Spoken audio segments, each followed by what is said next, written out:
Hello students, welcome to my YouTube channel Chemistry Buzz.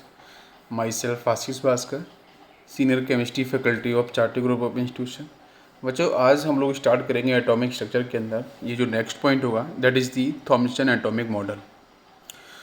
तो Thomson atomic model के पहले की जितनी भी बातें थी वो आपकी फिनिश हो चुकी थी, discovery of electrons and protons के बारे में। क्लियर है? ओके।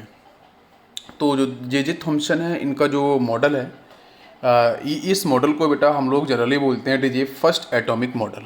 क्लियर है? तो मैं यहाँ पे लिखना चाहूँगा ये जो आपका थॉम्सन मॉडल यहाँ पे मैं डिफाइन करूँगा, है ना। This is the first atomic model. ठीक है, Thomson model is the first atomic model. इस मॉडल के अंदर बच्चों हम लोग बात करेंगे सब एटॉमिक पार्टिकल्स के बारे में, राइट। ये जो आपका फर्स्ट मॉडल था थॉम्सन ने डिफाइन किया था इसको, तो इसके अंदर सब एटॉमिक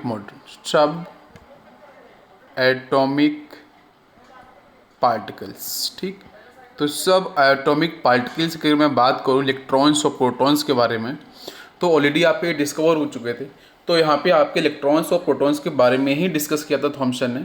तो थॉम्सन का जो मॉडल है उसको अगर मैं एक स्टेट करूँ, उसको मैं डिफाइन करूँ, जिसके अंदर फर्स्ट पॉइंट आपका आता है कि atom is a sphere of positive charge.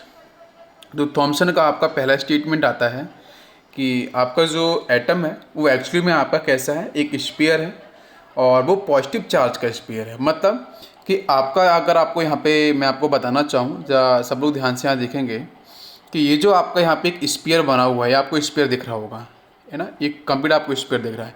ये स्फीयर को उन्होंने रिलेट किस तरीके से किया कि भाई इस स्फीयर के अंदर टोटल आपका जो रेडिश पार्ट है, जैसे हम वाटरमेलन मॉडल की बात करते हैं ना, प्लम पुडिंग मॉडल की बात करते हैं, तो वो भी कहीं ना कहीं इससे रिलेट होता है। तो मैं ज़रा आपको रिलेट करके बताता हूँ।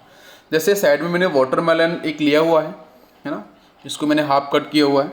तो इसमें जो रेडिश पार्ट है वो रेडिश पार्ट पूरी तरीके से आपका क्या है, जो अगर मैं इसको ऐसे बोल सकता हूँ पूरी तरीके से स्प्रेड है, राइट। तो आपका रेडिश पार्ट तो पूरी तरीके से यहाँ पे बिखरा हुआ है, पूरी तरीके से आपको दिख रहा है रेडिश पार्ट। तो रेडिश पार्ट को उन्होंने क्या बोला कि it is A positively charge. और इसमें जो आपको सीड्स दिख रहे हैं, ये जो ब्लैक आपको सीड्स दिख रहे हैं, इसको इन्होंने क्या बोला कि electrons are embedded in the positive charge. ठीक है, जो पॉजिटिव चार्ज जो स्फीयर में स्प्रेड हो रहा है उसके ही अंदर कहीं ना कहीं आपके जो ब्लैक कलर के जो सीड्स आपको दिख रहे हैं, इन्होंने बोला कि जो ब्लैक कलर के जो आपकी सीड्स हैं, देखो हम कंपेरिजन के बारे में बात कर रहे हैं, तो ये आपके बोले गए निगेटिवली चार्ज। तो मैं ऐसे बोल सकता हूँ कि आपके थॉम्सन का जो फर्स्ट पॉइंट था, this is the atom is a sphere of positive charge, याद रहेगा आपको। Second one is electrons are emitted in it, मतलब सीधा सा हो गया कि जो रेडिश पार्ट है जो पूरी तरीके से आपका डिस्ट्रीब्यूट हो रहा है ना, तो इसको मेरा उन्होंने बोला पॉजिटिवली चार्ज, समझ में आया आपको। और इसमें जो आपके ब्लैक कलर के जो सीड्स आपको देख रहे हैं, इसको इन्होंने बोला कि these are the electrons emitted in the positive charge. Clear है ना? ओके, बिल्कुल। तो यहाँ फिर देखो, फिर इसी पॉइंट को मैं यहाँ पर अगर कंपेयर करके ऐसे आपको बता सकता हूँ, like it is A 3D। ये जो मैंने इस पर यहाँ पे बनाया है ये आपका एक 3D है, जिसमें आपको देखो डिफरेंट कलर से मैं अगर बताऊँ तो रेडिश पार्ट जो आपको दिख रहा है ना, वहाँ पे मैंने पॉजिटिव चार्ज डिफाइन किया हुआ है ना, ब्लैक कलर से। और इसमें आपका जो ग्रीन कलर का आपका जो पार्ट दिख रहा है ना, इसमें आप देख सकते हो यहाँ पे नेगेटिव चार्ज मैंने शो किए हुए हैं। तो देखो आपका ये पूरा जो होल आपका जो स्फीयर है वो पूरा आपका कैसा है, रेड कलर का है। तो हम बात कर सकते हैं कि बेटा वो आपका एक्चुअली में पॉजिटिव चार्ज है। और जगह जगह इसमें स्पेस रखते हुए जो आपके यहाँ पे नेगेटिव चार्ज, जो नेगेटिव आपका शो किया गया है, तो ये आपके नेगेटिव चार्ज है, इसको उन्होंने इलेक्ट्रॉन्स बोला। ये बात समझ में आई क्या? तो ये आपका कंप्लीट था जे थॉम्सन का मॉडल का स्टेटमेंट। क्लियर? Okay, yes. इसके बाद मैं कुछ पॉइंट्स यहाँ पे आपको स्टेट करूँगा जे थॉम्सन के, राइट। तो जे थॉम्सन का जो मॉडल था उसके अंदर फर्स्ट पॉइंट आता है बच्चों, मैं बिल्कुल लिखना चाहूँगा, आपको मैंने बताया भी था अभी कि atom is a sphere, atom is a sphere of positive charge, atom is a sphere of positive charge. Second point पे आते हैं अपन। सेकेंड पॉइंट की बात करेंगे तो इलेक्ट्रॉन्स आर एम्बेडेड, राइट। ये सेकेंड पॉइंट हो गया। इसमें थर्ड पॉइंट की अगर मैं बात करूं थॉमसन मॉडल के अंदर, तो ये बच्चों मॉडल कंपेयर किया गया आपके प्लम पडिंग, मतलब अगर आप सीधा से बोलोगे, मैं इसके बारे में बता दूंगा अभी आपको, या फिर हम बात कर सकते हैं तो वाटर मेलन या वाटर मेलन मॉडल। तो प्लम पडिंग या फिर वाटर मेलन मॉडल से कंपेयर किया गया, मैंने जैसा अभी आपको बताया। नेक्स्ट पॉइंट आता है इसमें फोर्थ पॉइंट। तो जो फोर्थ पॉइंट होता है उसमें बात की गई है कि atom is electrically neutral. Atom is electrically neutral, मतलब आपका जो एटम है ये ऑलरेडी आपका डिफाइंड हो चुका था कि एटम आपका जो है वो इलेक्ट्रिकली न्यूट्रल है। न्यूट्रल का मतलब क्या है कि बेटा जितने नेगेटिव चार्ज उतना ही आपका पॉजिटिव चार्ज, ठीक है, मतलब जितने इलेक्ट्रॉन्स उतने ही आपके प्रोटॉन्स प्रेजेंट हैं। तो ये बात तो ऑलरेडी आपकी डिफाइंड हो चुकी थी, डाल्टन ने भी इसको डिफाइन किया था। तो ये आपके चारों पॉइंट्स हैं, इनको याद रखना ईजी है। इसके बाद थॉमसन मॉडल के बाद अब बच्चों हम लोग बात करेंगे रदरफोर्ड एक्सपेरिमेंट्स की, राइट। ओके बच्चों, नेक्स्ट पॉइंट मैं आपको बताना चाहूँगा जो रदरफोर्ड एक्सपेरिमेंट्स है, वो रदरफोर्ड एक्सपेरिमेंट के आने के पीछे लॉजिक क्या था। तो रदरफोर्ड एक्सपेरिमेंट के आने के पीछे लॉजिक सिंपल सा था कि जो हम बात कर रहे थे जे थॉमसन को लेके, ठीक है। जो जे थॉमसन ने एक्चुअली में इनका एक ड्रॉबैक भी रहा है, उन्होंने क्या डिफाइन नहीं कर पाया था। जे थॉमसन ने डिफाइंड नहीं कर पाया था बच्चों किसके बारे में, उन्होंने नहीं बता पाया था position of, correct position of electrons, ठीक है। इलेक्ट्रॉन्स की पोजीशन के बारे में उन्होंने नहीं बता पाया था। और उसके साथ साथ वहाँ पे डिफाइन ये भी कहता है कि जो स्टेबिलिटी, हम बात करते हैं स्टेबिलिटी की, तो जो स्टेबिलिटी ऑफ एटम है उसके बारे में भी डिफाइंड नहीं कर पाया था थॉमसन ने। ये दो आपके ड्रॉबैक हो चुके थे थॉमसन के, जिसका एडवांटेज रदरफोर्ड ने लिया और उनके स्टूडेंट्स ने लिया। तो उसके बाद यहाँ पे एक्सपेरिमेंट क्या होता है मैं करूँगा यहाँ पे आपको डिस्कस, क्लियर है। ओके, तो मैंने आपको बता दिया ड्रॉबैक, याद रहेगा आपको। ओके, तो बच्चों यहाँ पे आपका है Rutherford and his students conduct experiment called Rutherford scattering experiment, इसको हम गोल्ड फॉइल एक्सपेरिमेंट के नाम से भी कॉल करते हैं, and alpha particle scattering experiment. ये तीनों ही नाम आपके एक ही हैं।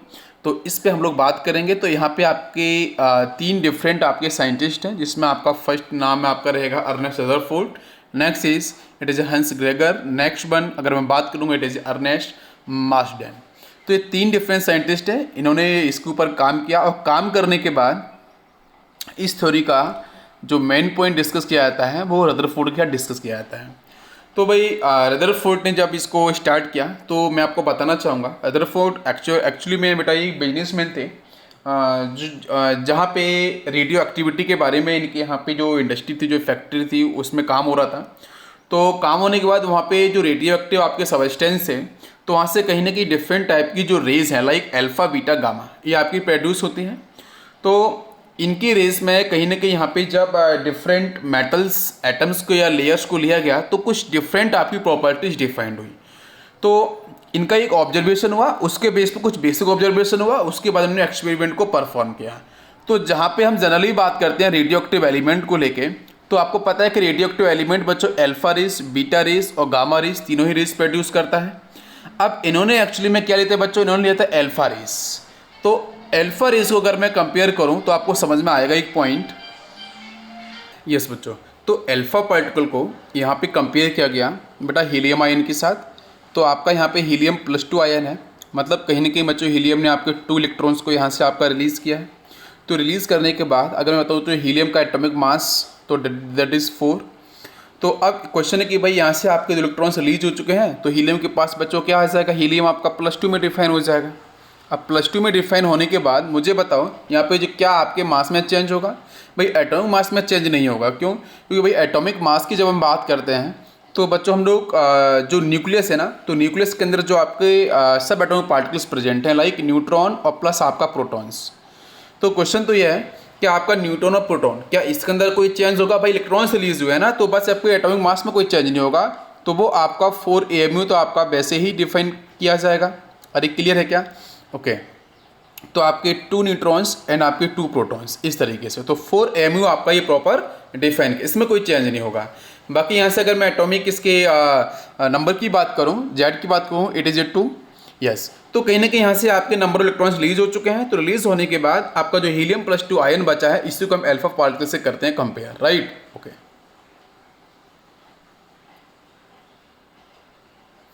यस, तो अल्फा पार्टिकल्स को हम बात कर सकते हैं कि आपका जो अल्फा रेज होगा, this consist of high energy particles. Yes, इसका पॉइंट आपको याद रखना है। नेक्स्ट पॉइंट इस बीटा पार्टिकल्स में आपको बताता हूँ। तो बीटा पार्टिकल्स की हम लोग बात करते हैं तो उसको रिप्रेजेंट करते हैं कुछ इस तरीके से, क्योंकि बीटा पार्टिकल्स को एक्चुअली हम नेगेटिव चार्ज पार्टिकल के नाम से भी डिफाइन करते हैं। तो इसमें आप देख सकते हो beta raise consist of negatively charge particles similar two electrons, ठीक है, ये आपके बीटा पार्टिकल्स। इसके बारे में ज़्यादा आपको डिस्कस किया जाएगा जब आपको मैं न्यूक्लियर केमिस्ट्री पढ़ाऊंगा उस समय। बाकी ये भी आपका जितने इंपॉर्टेंट पार्ट है उसको मैं आपको बता रहा हूँ। Next one is gamma particles. तो गामा पार्टिकल्स को बच्चों हम इस तरीके से करते हैं रिप्रेजेंट, और गामा पार्टिकल्स का जो आपका स्टेटमेंट होगा, gamma rays are high energy radiations which do not consist of particles and are neutral in change. इसलिए यहाँ पे आपका 0 and 0 डिफाइन किया गया है। तो ये आपका गामा आपके रेज यहाँ पे डिफाइंड होगी। तो मुझे एक्चुअली क्या चाहिए बचा, उन्होंने अल्फा पार्टिकल्स को यूज किया था।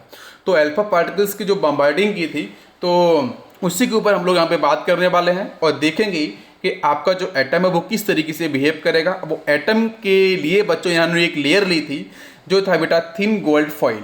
तो थिन गोल्ड जो फॉइल थी, गोल्ड के जो एटम्स का अरेंजमेंट था उसके ऊपर उन्होंने बम्बार्डिंग की थी, और क्या क्या आपकी इसके अंदर ऑब्जर्वेशंस हुए थे, क्या क्या मेन फीचर्स हैं और फिर प्रॉपर्टीज़ क्या आपकी निकल के आती हैं, वो सब हम लोग करेंगे यहाँ पे डिस्कस। यस बच्चों, तो यहाँ पे आप देख सकते हो एक्सपेरिमेंट्स के लिए इन्होंने किस तरीके से यूज़ किया। बच्चों यहाँ पे एक आपकी थिन गोल्ड फॉइल ली गई है। अच्छा, एक क्वेश्चन होता है, बहुत सारे बच्चे पूछते कि सर थिन गोल्ड फॉइल को ही क्यों यूज किया था, भाई गोल्ड के एटम्स को इन्होंने क्यों लिया था। भाई गोल्ड के एटम्स को लेने के पीछे एक ही रीज़न था कि भाई जो गोल्ड है, एक तो बच्चों वो इनर्ट रहता है ना, उसकी आपका अगर आपको पता है आपका गोल्ड हो गया, आपका सिल्वर हो गया, प्लेटिनम हो गया, तो दीज आर केमिकली अनरिएक्टेड। तो भाई ये तो आपका रिएक्शन परफॉर्म करते ही नहीं है। तो अब उसके साथ साथ इनकी जो मेलेबिलिटी है और जो इसका जो डक्टाइल नेचर है वो भी काफ़ी अच्छा पॉइंट है कि अगर मान के चलो गोल्ड को अगर बेटा आप मेलेबल जो आपकी प्रॉपर्टी है आपकी मेटल्स की, अगर उसकी क्वालिटी अगर आप देखोगे तो यहाँ से आप इसके बहुत ही अगर लेस एटम्स आपके पास अवेलेबल हैं तो भी इसको आप इजीली थिन शीट्स में कन्वर्ट कर सकते हो।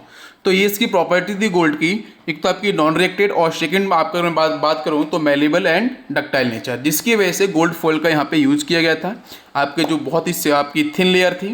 अब पॉइंट क्या है कि भाई इसके सामने यहाँ पे आपका जो अल्फा पार्टिकल्स का जो सोर्स है ना, ये आपका रेडियम यहाँ पे यूज किया गया था। तो रेडियम से बच्चों क्या है कि अल्फा पार्टिकल्स आपके रिलीज हुए, और रिलीज होने के बाद इस थिन, और देखो इस थिन गोल्ड पे बेटा जैसे यहाँ पे जाके स्ट्राइक किए, तो स्ट्राइक करने के बाद देखो कुछ पार्टिकल्स तो आपके देखो आपके यहाँ से रिलीज हो रहे हैं, निकल रहे हैं, ठीक है, और कुछ पार्टिकल्स देखो बच्चों यहाँ से कुछ लार्ज एंगल से डेविएट भी हो रहे हैं। और इसके बाद में यहाँ पे इस तरीके से बेटा यहाँ पे आपका जिसको हम बोल सकते हैं फ्लोरोसेंस स्क्रीन, तो फ्लोरोसेंट स्क्रीन यहाँ पे लगाई गई है। ये फ्लोरोसेंट स्क्रीन बच्चों जिंक सल्फाइड स्क्रीन है, जिसमें अल्फा पार्टिकल जैसे बेटा स्ट्राइक करेंगे तो वहाँ पे एक ग्लो है ना, वहाँ पे एक आपका ग्लो आपका साइन आपका प्रोड्यूस होगा, ठीक है। तो डिफरेंट आपके एंगल्स पे आपके यहाँ पे ग्लो प्रोड्यूस हो रहे थे, तो कुछ ऑब्जर्वेशंस हुए हैं। तो मैं यहाँ पे बता सकता हूँ कि 90% pass the gold film remaining reflect different direction, ठीक है। तो मतलब आपके अगर मैं सिंपल से एक बात बोलूँ कि लगभग मोर देन 90% आपके जो अल्फा रेज जो थी, जो पार्टिकल्स का आपके यहाँ से सोर्स से अल्फा रेज प्रोड्यूस हो रही थी, वो अल्फा रेज बच्चों आपकी इजीली पास हो रही थी, तो उसमें ज़्यादा आपका डिफ्लेक्शन आ ही नहीं रहा था मैक्सिमम आपकी रेज के अंदर। अब कुछ रेज के अंदर जो डिफ्लेक्शन आ रहा था तो उसके बेस पे हम लोग अभी बात करेंगे इसमें। ओके, यस बच्चों, तो देख सकते हो आप यहाँ पे बिल्कुल आपको यहाँ पे बच्चों आपका ये जो यहाँ से एटम्स लिए गए हैं, these are the atoms of gold, ठीक है। ये गोल्ड की आपकी बहुत ही थिन लेयर है। इसके साथ साथ बच्चों ये जो आपके यहाँ से जो इसकी हम बात कर रहे हैं, तो these are the alpha particles, right, the are the alpha particles. तो यहाँ से बच्चों जो अल्फा पार्टिकल्स की जो बीम है वो यहाँ से आपकी मूव कर रही है बच्चों, कहाँ से मूव कर रही है, थ्रू दी गोल्ड फॉइल। अब इसमें से आपको दिख रहा होगा कि भाई कुछ पार्टिकल्स तो कुछ रेस तो बच्चों ईजिली आपकी मूव कर रही है। देखो आप ध्यान से, कुछ आपकी जो अल्फा पार्टिकल्स की जो रेज है बच्चों वो देखो कुछ लार्ज एंगल से आपकी डिफ्लेक्ट भी हो रही है, है ना, ये देखो लार्ज एंगल से डिफ्लेक्ट भी हो रही है। और कुछ रेज ऐसी थी जो बच्चे जिस एंगल से जिस पॉइंट से आई थी उसी पॉइंट से टर्न बैक कर चुकी, मतलब आप सीधा बोल सकते हो कि 180 डिग्री से आपकी वापस से वो टर्न बैक कर चुके हैं। तो इसमें कुछ हम पॉइंट के बारे में बात करेंगे। तो देखो first point, atom has tiny positive nucleus at the centre. मतलब सीधा सा एक है कि इसमें कंपेयर किया गया कि बेटा वन आपका जो रेज है अराउंड 20,000 में से, इतने में से एक काफ़ी लेस परसेंटेज है जो बच्चों टर्न बैक कर चुकी थी, मतलब 180 डिग्री से, मतलब जिस रास्ते से आई थी उसी रास्ते से वापस आपकी लौट के चली गई। ठीक है, तो उन्होंने बोला गया कि भाई अब एक सिंपल सा पॉइंट है, कोई भी आपका ऑब्जेक्ट या रेज आपकी टर्न बैक कब करती है। तो मैं जरा इसका बेसिक पॉइंट बताता हूँ, सुनना ध्यान से। क्लियर है? Okay, yes. तो देखेंगे हम लोग, जैसे बच्चों मान के चलो यहाँ पे एक ऑब्जेक्ट रखा है इस तरीके से। ठीक है, ये ऑब्जेक्ट बेटा काफ़ी हैवी है। ठीक है, और सामने से मान के चलो यहाँ पे एक बॉल है। ठीक है, क्रिकेट बॉल जो रहती है, यहाँ से क्रिकेट बॉल है, ये बेटा इतनी हैवी नहीं है, वो आप भी जानते हो। तो ये बॉल बच्चों जब यहाँ पे आके इस हैवी ऑब्जेक्ट से आपकी टकराएगी, स्ट्राइक करेगी, तो पता है कि आपका जो बॉल है बेटा कहीं न किसी एंगल से तो क्या होगा बच्चों, आपका ये टर्न बैक कर सकता है ना, डिफरेंट एंगल से आपका टर्न बैक करेगा। तो देखो अब पॉइंट क्या है कि ये आपका जो बॉल है वो बहुत ही लाइट है और सामने जो ऑब्जेक्ट है वो काफ़ी हैवी है। तो मतलब सामने कहीं ना कहीं जब हम बात कर रहे हैं अल्फा पार्टिकल स्कैटरिंग की, तो जो रेज आपकी, सपोज ये आपका एटम था गोल्ड का, तो जो रेज बच्चों आपकी जिस रास्ते से आई हुई थी उसी रास्ते से आपकी टर्न बैक कर रही थी, मतलब 180 डिग्री आपका एंगल डिफाइन किया जा रहा था। तो उस केस में कहीं ना कहीं आपको ये जो एटम था उसके सेंटर पे कुछ ना कुछ हैवी पार्ट है, तो उस हैवी पार्ट से जैसी रेज टकराई तो बच्चों उसी एंगल से वापस होने का मतलब क्या है कि एटम के अंदर समथिंग कुछ ऐसा है जो बच्चों काफ़ी हैवी है। एटम के अंदर कुछ ऐसा पार्ट है जो काफ़ी आपका हैवी है। बात समझ में आई क्या? कुछ डेंस है, कहीं डेंसिटी बेटा कहीं ना कहीं हाईएस्ट है। तो कोई भी पॉइंट टर्न बैक कब करता है वो मैंने आपको बता दिया कि जब लाइट वेटेड ऑब्जेक्ट जब बेटा स्ट्राइक करता है हैवी वेटेड ऑब्जेक्ट के साथ, तो डेफिनेटली आपका लाइट वेटेड ऑब्जेक्ट आपका टर्न बैक कर जाएगा। अगर मैं ऐसे बोलूँ कि जैसे मान के चलो एक बच्चों यहाँ पे आपका ये बॉल था और यहाँ पे सपोज आपका पेपर रख दिया मैंने, ठीक है, like this is a paper, कोई भी लाइट ऑब्जेक्ट आप रख सकते हो। ठीक है, तो ये बॉल बच्चों मान लेते हैं आपके ये हैवी वेटेड है, ठीक है, और ये बच्चों आपकी लाइट वेटेड है। तो जब ये इससे स्ट्राइक करेगा तो पता है कि इस पेपर को लेके ये आपका सामने से निकल जाएगा, सामने जाएगा, मतलब यहाँ पर कहीं भी किसी भी एंगल से डेविएशन नहीं हो रहा है। तो टर्न बैक करने के पीछे आपको रीजन समझ में आया क्या? यही ऑब्जर्वेशन बच्चों उसमें किया गया था रदरफोर्ड के द्वारा। तो जिन्होंने बताया कि जो आपकी एक जो रेज है फ्रॉम वन रे की हम बात कर रहे हैं बेटा, किस में से? अराउंड 20,000 रेज में से जो बच्चों टर्न बैक कर रही है, तो इसका मतलब कि एटम का कुछ पार्ट एक ऐसा है जो काफ़ी डेंस है। ये बात समझ में आई? क्लियर है? ओके, यस बच्चों, अब हम लोग बात करेंगे जो काफ़ी इंपॉर्टेंट होगा। हम लोग अब बात करने जा रहे हैं कुछ पॉइंट्स की। ठीक है, ये आपका समझ में आया किस तरीके से एक्सपेरिमेंट हुआ। इसमें रदरफोर्ड एक्सपेरिमेंट कुछ आपके पॉइंट्स निकल के आते हैं। तो फर्स्ट पॉइंट पे पहले मैं बताऊंगा आपको। फर्स्ट पॉइंट आपको लिखना है, ध्यान से लिखो मेरे साथ। Nearly 99.9% alpha particles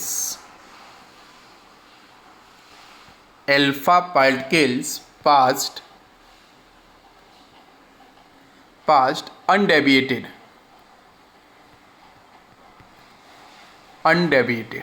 right. लगभग आपके 99.9% आपके जो अल्फा पार्टिकल्स हैं बच्चों वो अनडेविएटेड रहे, कोई भी डेविएशन उसमें नहीं हुआ। सेकेंड पॉइंट पे आते हैं। सेकेंड पॉइंट आपका वहाँ पे निकला, some of the alpha particle, some of the alpha particles were deflected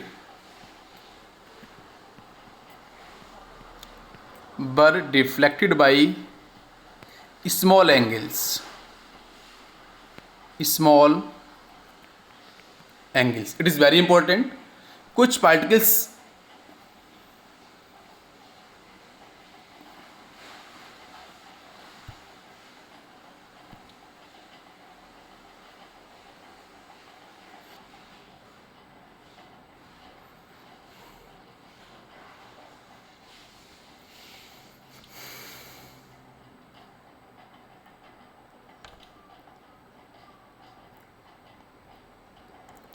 yes, तो ये कुछ आपके यहाँ पे इस तरीके से कुछ ऑब्जर्वेशंस हुए।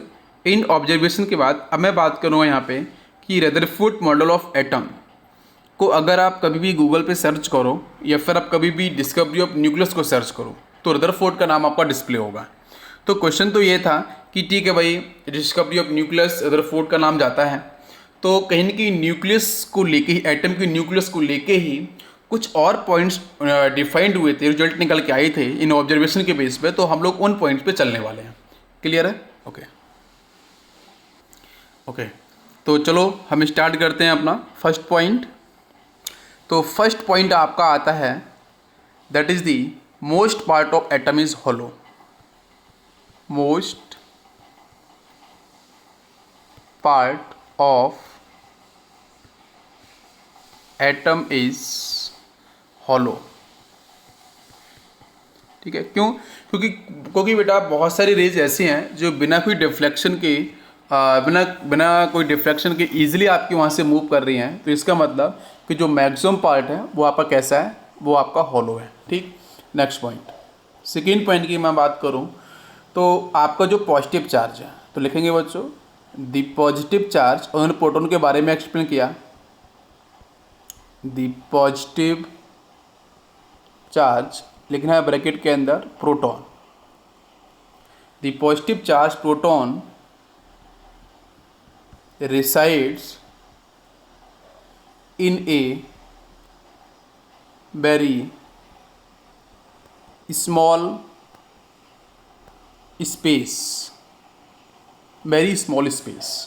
ठीक है, तो जो हम बात कर रहे हैं कि दी पॉजिटिव चार्ज मतलब that is the proton resides in, जो प्रोटॉन बाद में डिस्कस, प्रोटॉन इसको टर्म दिया गया, दी positive charge proton resides in a very small space. तो उसी पार्ट को बच्चों यहाँ से मैं क्या रिलेट करने वाला हूँ, मैं रिलेट करने वाला हूँ न्यूक्लियस को। ठीक है, तो हम लोग न्यूक्लियस के बारे में ही तो बात कर रहे हैं एक्चुअली में। ठीक है, दोनों पॉइंट क्लियर है? ओके, नेक्स्ट पॉइंट पे चलते हैं।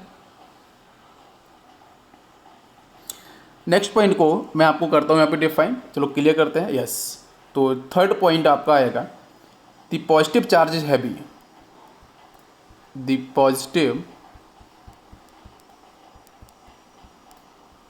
Positive charge is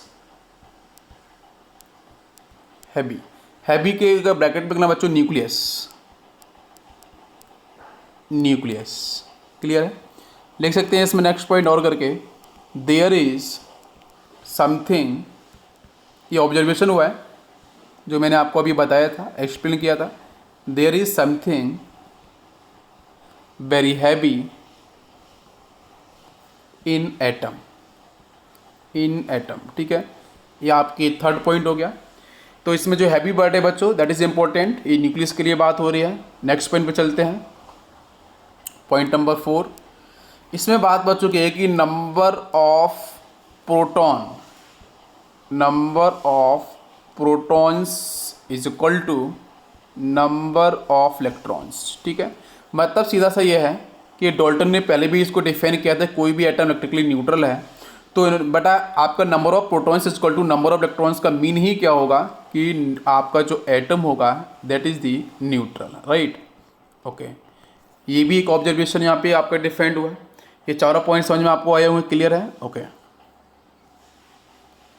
next point में चलते हैं बच्चों।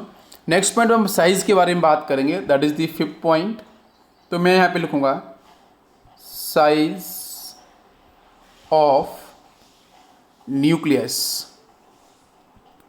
साइज ऑफ न्यूक्लियस इज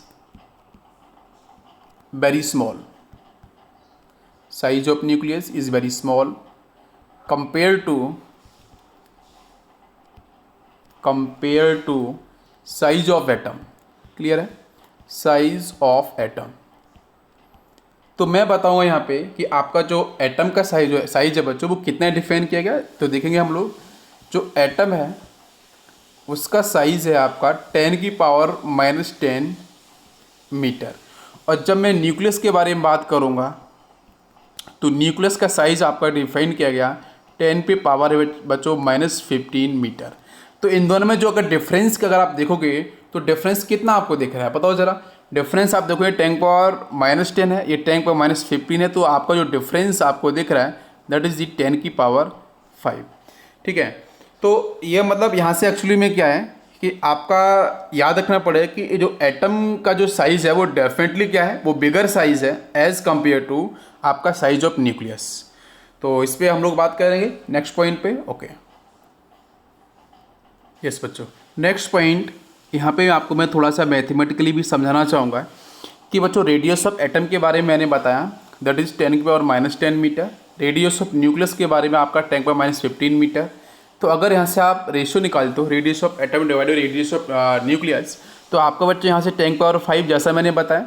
तो भाई मुझे बताओ रेडियस ऑफ एटम, बेटा क्रॉस मल्टीप्लाई करोगे आप, तो यहाँ से बच्चों क्या है, रेडियस ऑफ एटम बच्चों मिलेगा that is 10⁻5 times radius of nucleus. ये आपका ये रिलेशन मिलेगा। इसको आप एक पॉइंट से बेटा और हम वॉल्यूम के रिस्पेक्ट में देख सकते हैं कि भाई ये तो आपका रेडियस के रिस्पेक्ट में हुआ, आपका कितने टाइम्स आपका इंक्रीज़ किया है। अब क्वेश्चन क्या है कि आपका वॉल्यूम के रिस्पेक्ट में बच्चों क्या होगा, तो volume of atom divided volume of nucleus हम लिख सकते हैं। तो भाई जब यहाँ पे बेटा एटम और न्यूक्लियस की बात कर रहे हैं तो दैट इज स्पेयर। तो बच्चों 4/3 पाई आर क्यू, नीचे भी 4/3 पाई आर क्यू। ऊपर बेटा एटम का आपका वॉल्यूम है, नीचे आपका न्यूक्लियस का वॉल्यूम है। तो भाई वैल्यू पुट करो तो यहाँ से आप बेटा आपका जो देख सकते हो 10 आपका 3 मैंने किया है, तो ऊपर क्या निकल के आ जाएगा, ऊपर बच्चों 10⁻−30 हो जाएगा। और नीचे क्या बनेगा, नीचे आपका हो जाएगा 10⁻−45। तो डिफरेंस देख लो बच्चों कितना है, 10⁻15 का।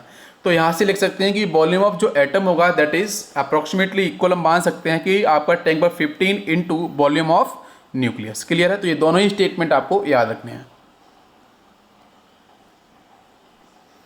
इसके बाद अब मैं बात करूंगा रेडियस ऑफ न्यूक्लियस के बारे में। तो रेडियस ऑफ न्यूक्लियस का अगर बेटा कभी भी क्वेश्चन आता है तो आप आराम से इसको आप इजी फॉलो कर सकते हो। तो R is equal to R0 A⁻1/3। यहाँ से बेटा A क्या है, it is A mass number. और यहाँ से R0 बच्चों, R0 की वैल्यू की अगर मैं बात करूँ तो अप्रॉक्सीमेट हम जनरल वैल्यू लेते हैं 1.2 इंटू 10⁻−15। बट R0 की वैल्यू बच्चों लाई करती है 1.11 इंटू 10⁻−15 से आपका 1.44 इंटू 10⁻−15 मीटर। ठीक है। बट आपको क्वेश्चंस में अगर यूज करना है तो आपको 1.2 इंटू 10⁻15 आपको यूज करना है। जैसे क्वेश्चन देख लो, कैलकुलेट रेडियस ऑफ एल्यूमिनियम। भाई एल्यूमिनियम की बात करते हैं तो इसका आपका मास नंबर की बच्चों इसकी वैल्यू कितनी, दैट इज 27। तो भाई R इज इक्वल टू क्या होगा बताओ जरा, R0 की बच्चों वैल्यू कितनी है 1.2 इंटू 10⁻15 इंटू 27 की पावर 1/3। 27 को 1/3 बच्चों यहाँ से आपको 3 मिल जाएगा। और 3 इंटू 1.2 करेंगे हम लोग तो कितना होगा 3.6 इंटू 10⁻−15 मीटर। तो ये बच्चों हो गया आपका रेडियस ऑफ एल्यूमिनियम। ओके। तो यहाँ से देख सकते हो बहुत ही सिंपल क्वेश्चन बनते हैं। रेडियस ऑफ न्यूक्लियस मैंने डिफाइन किया एल्यूमिनियम के लिए, तो आसानी सॉल्व कर सकते हो। बट इंपॉर्टेंट पॉइंट क्या है कि आपको ये फॉर्मूला याद रखना पड़ेगा, R is equal to R0 A⁻1/3। Next point बच्चों आप लोग डिस्कस करने वाले हैं, it is very important point, most important. ठीक है, मैंने लिख दिया है और सब लोग ध्यान से इसे समझेंगे क्योंकि अभी मैं बात करूँगा ड्रॉबैक और मैक्सवेल थ्योरी को मैं रिलेट करूँगा। ठीक है, रदरफोर्ड का ड्रॉबैक और आपका मैक्सवेल का यहाँ पे किस तरीके से आपकी थ्योरी डिफाइन की जाएगी। तो चलो फोकस करते हैं। फर्स्ट पॉइंट देखो कि जैसे इंपॉर्टेंट पॉइंट की अगर मैं बात करूँ तो जैसे बच्चों मान कर चलो, मैं अगर ये तो आपको पता होगा, suppose it is a sun centre पे आपका है और यहाँ सपोज मान लेते हैं कि अर्थ आपकी इस तरीके से रिवॉल्व कर रही है, राइट। अब क्वेश्चन क्या है कि अर्थ और सन के बीच में मैं थोड़ा सा रिलेट करूँगा। अर्थ और सन के बीच में बच्चों मुझे बताओ कौन सा फोर्स काम करता है। तो आप बताओगे कि सर यहाँ तो आपका ग्रेविटेशनल फोर्स काम कर रहा है। ठीक है, तो ये तो यहाँ से आपका क्या बच्चों काम कर रहा है, ग्रेविटेशनल फोर्स आपका है, ग्रेविटेशनल पुल आपका यहाँ पे काम हो रहा है। ठीक है, ये आपको समझ में आता है। तो ग्रेविटेशनल फोर्स काम कर रहा है अर्थ और सन के बीच में। अभी एक पॉइंट और आता है कि भाई आपका जो अर्थ है बच्चों वो एक फिक्स्ड ऑर्बिट के अंदर क्या हो रहा है, वो तो आपका रिवॉल्व कर रहा है। अरे बताओ जरा, जब फिक्स्ड ऑर्बिट में रिवॉल्व कर रहा है, एक्चुअली में जब ग्रेविटेशनल फोर्स काम कर रहा है तो करने के साथ अर्थ को बच्चों कहाँ जाना चाहिए, सन की तरफ जाना चाहिए, मूव करना चाहिए। धीरे धीरे आपका ऑर्बिट क्या है, आपका श्रिंक करना चाहिए और फाइनली बेटा अर्थ कहाँ पे चली जाएगी, सन के पास चली जाएगी। लेकिन क्वेश्चन क्या है कि जो ग्रेविटेशनल फोर्स काम कर रहा है ये काफ़ी इंपॉर्टेंट है। ग्रेविटेशनल फोर्स तो ठीक है, लेकिन इसके साथ साथ यहाँ पे अर्थ आपकी रिवॉल्व भी कर रही है। तो ग्रेविटेशनल फोर्स की वजह से ही आपका एक फोर्स डेवलप हो रहा है जिसको हम बोलते हैं सेंट्रीपिटल फोर्स। क्या बोलते हैं, सेंट्रीपिटल फोर्स। सेंट्रीपिटल फोर्स, ये सेंट्रीपिटल फोर्स आपका यहाँ पे हो रहा है डेवलप। तो इसी सेंट्रीपिटल फोर्स अगर आपको पता होगा कि अगर आपने बचपन में कभी भी किया होगा कि भाई एक स्टोन है, इसको आपने धागे से रस्सी से बांधा हुआ है और यहाँ पे एक बच्चा खड़ा हुआ है, मान लेते हैं कुछ इस तरीके से, और ये इसको होल्ड किया है और इसको एक घुमा रहा है, ठीक है, वेलोसिटी v मान लेते हैं, इसको रिवॉल्व करा है, घुमा रहा है। तो आपको पता हो कि भाई एक्चुअली में ये बच्चा तो बेटा फोर्स लगा रहा है अपने साइड को ही ना, लेकिन ये आपका स्टोन एक पर्टिकुलर ऑर्बिट के अंदर मूव कर रहा है। तो भाई यहाँ से आपका ये जो हम बात कर रहे हैं ना, पुल की बात कर रहे हैं, तो एक्चुअली में यहाँ पे ग्रेविटी तो आपकी नीचे लगेगी, उससे आपको मतलब नहीं है, लेकिन हम लोग एक्चुअली बात किसी कर रहे हैं सेंट्रीपिटल फोर्स के ओरिजिन की।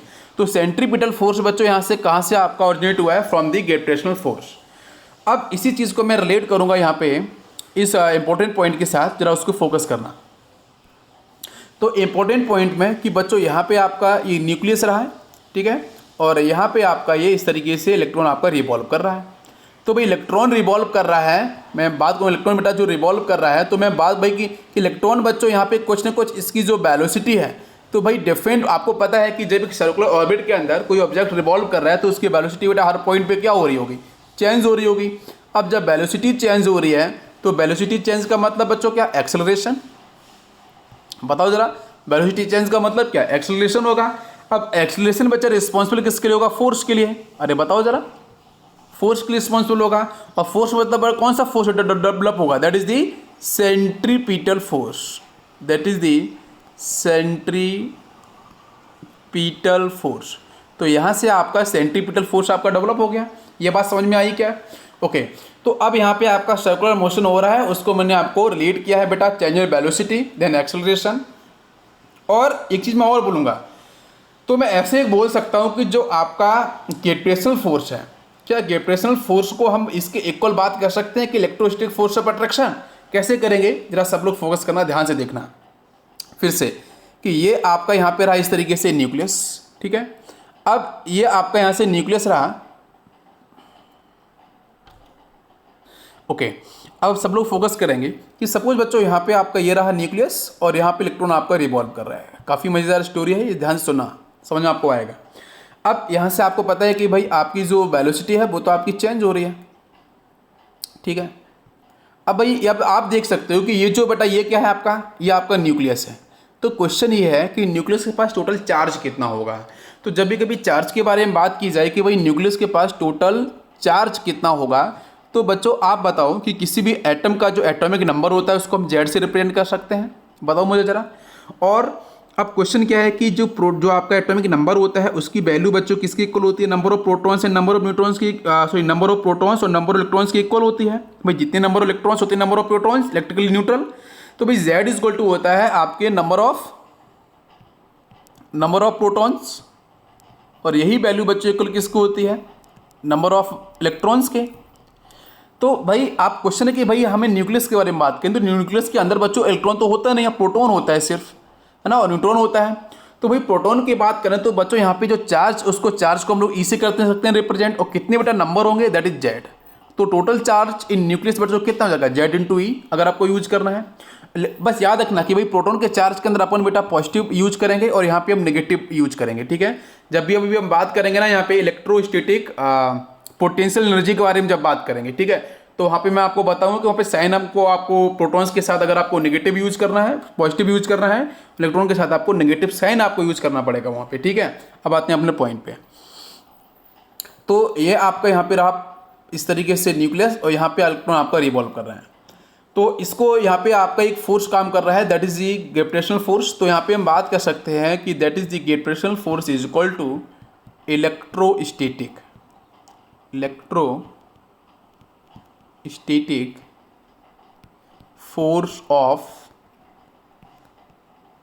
Force of attraction. तो जो ग्रेविटेशनल फोर्स है बच्चों वो इक्वल किसके हो रहा है, इलेक्ट्रोस्टैटिक फोर्स ऑफ अट्रैक्शन के। क्लियर है, ये बात समझ में आई? तो हम लिख सकते हैं कि that is Fe is equal to Fc।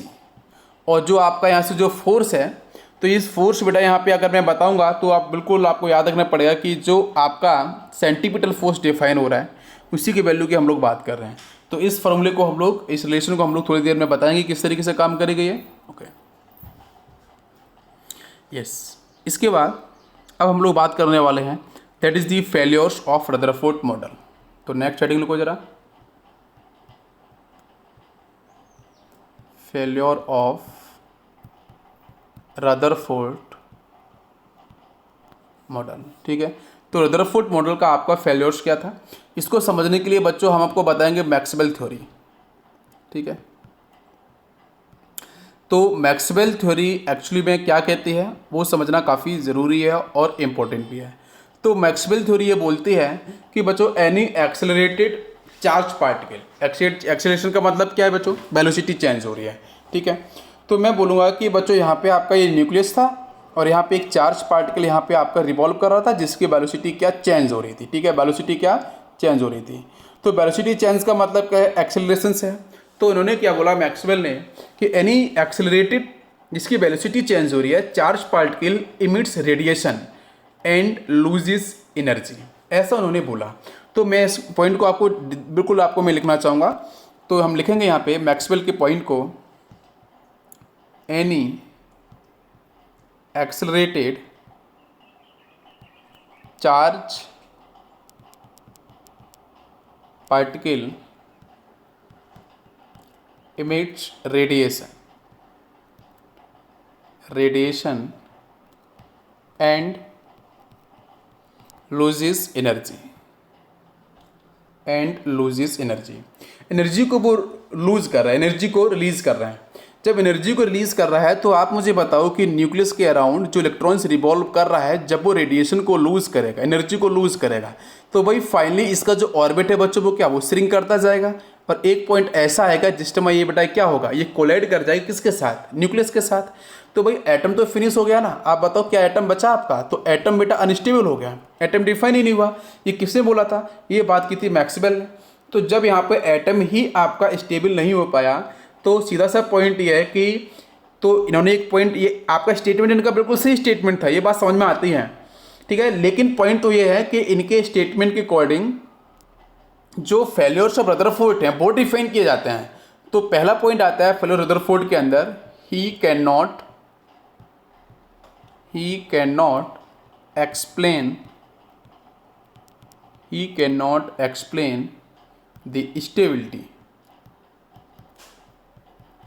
the stability of atom।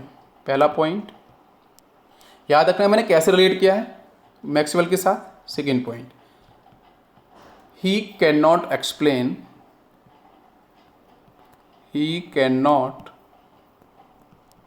explain line spectrum, important point है, लाइन स्पेक्ट्रम, या फिर इसे हम डिस्क्रीट स्पेक्ट्रम के नाम से भी कॉल करते हैं ऑफ एटम। लाइन स्पेक्ट्रम और डिस्क्रीट स्पेक्ट्रम को भी इन्होंने एक्सप्लेन नहीं कर पाए। ये दोनों पॉइंट आपको याद रखने हैं, वेरी इंपॉर्टेंट।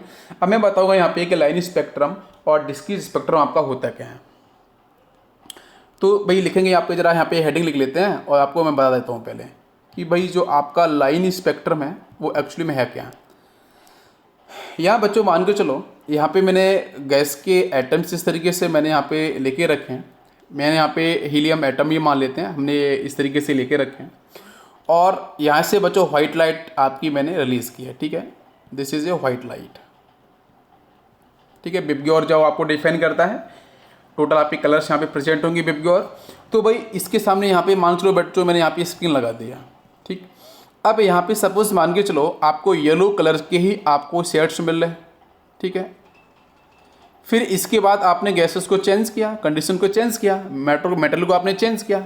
तो अभी तो सपोज मान के चलो यहाँ पे आपको येलो कलर के शेड्स मिले हैं। उसके बाद हुआ क्या, इसके बाद सीन कुछ ऐसा हुआ कि कुछ समय बाद जब मैंने गैस या मेटल को चेंज किया तो येलो की जगह आपका कुछ डिफरेंट आपका कलर का शेड्स आपको मिल रहा है। सपोज़ आपको यहाँ पे ऐसे मान लेते हैं कि आपको इंडिगो मिला।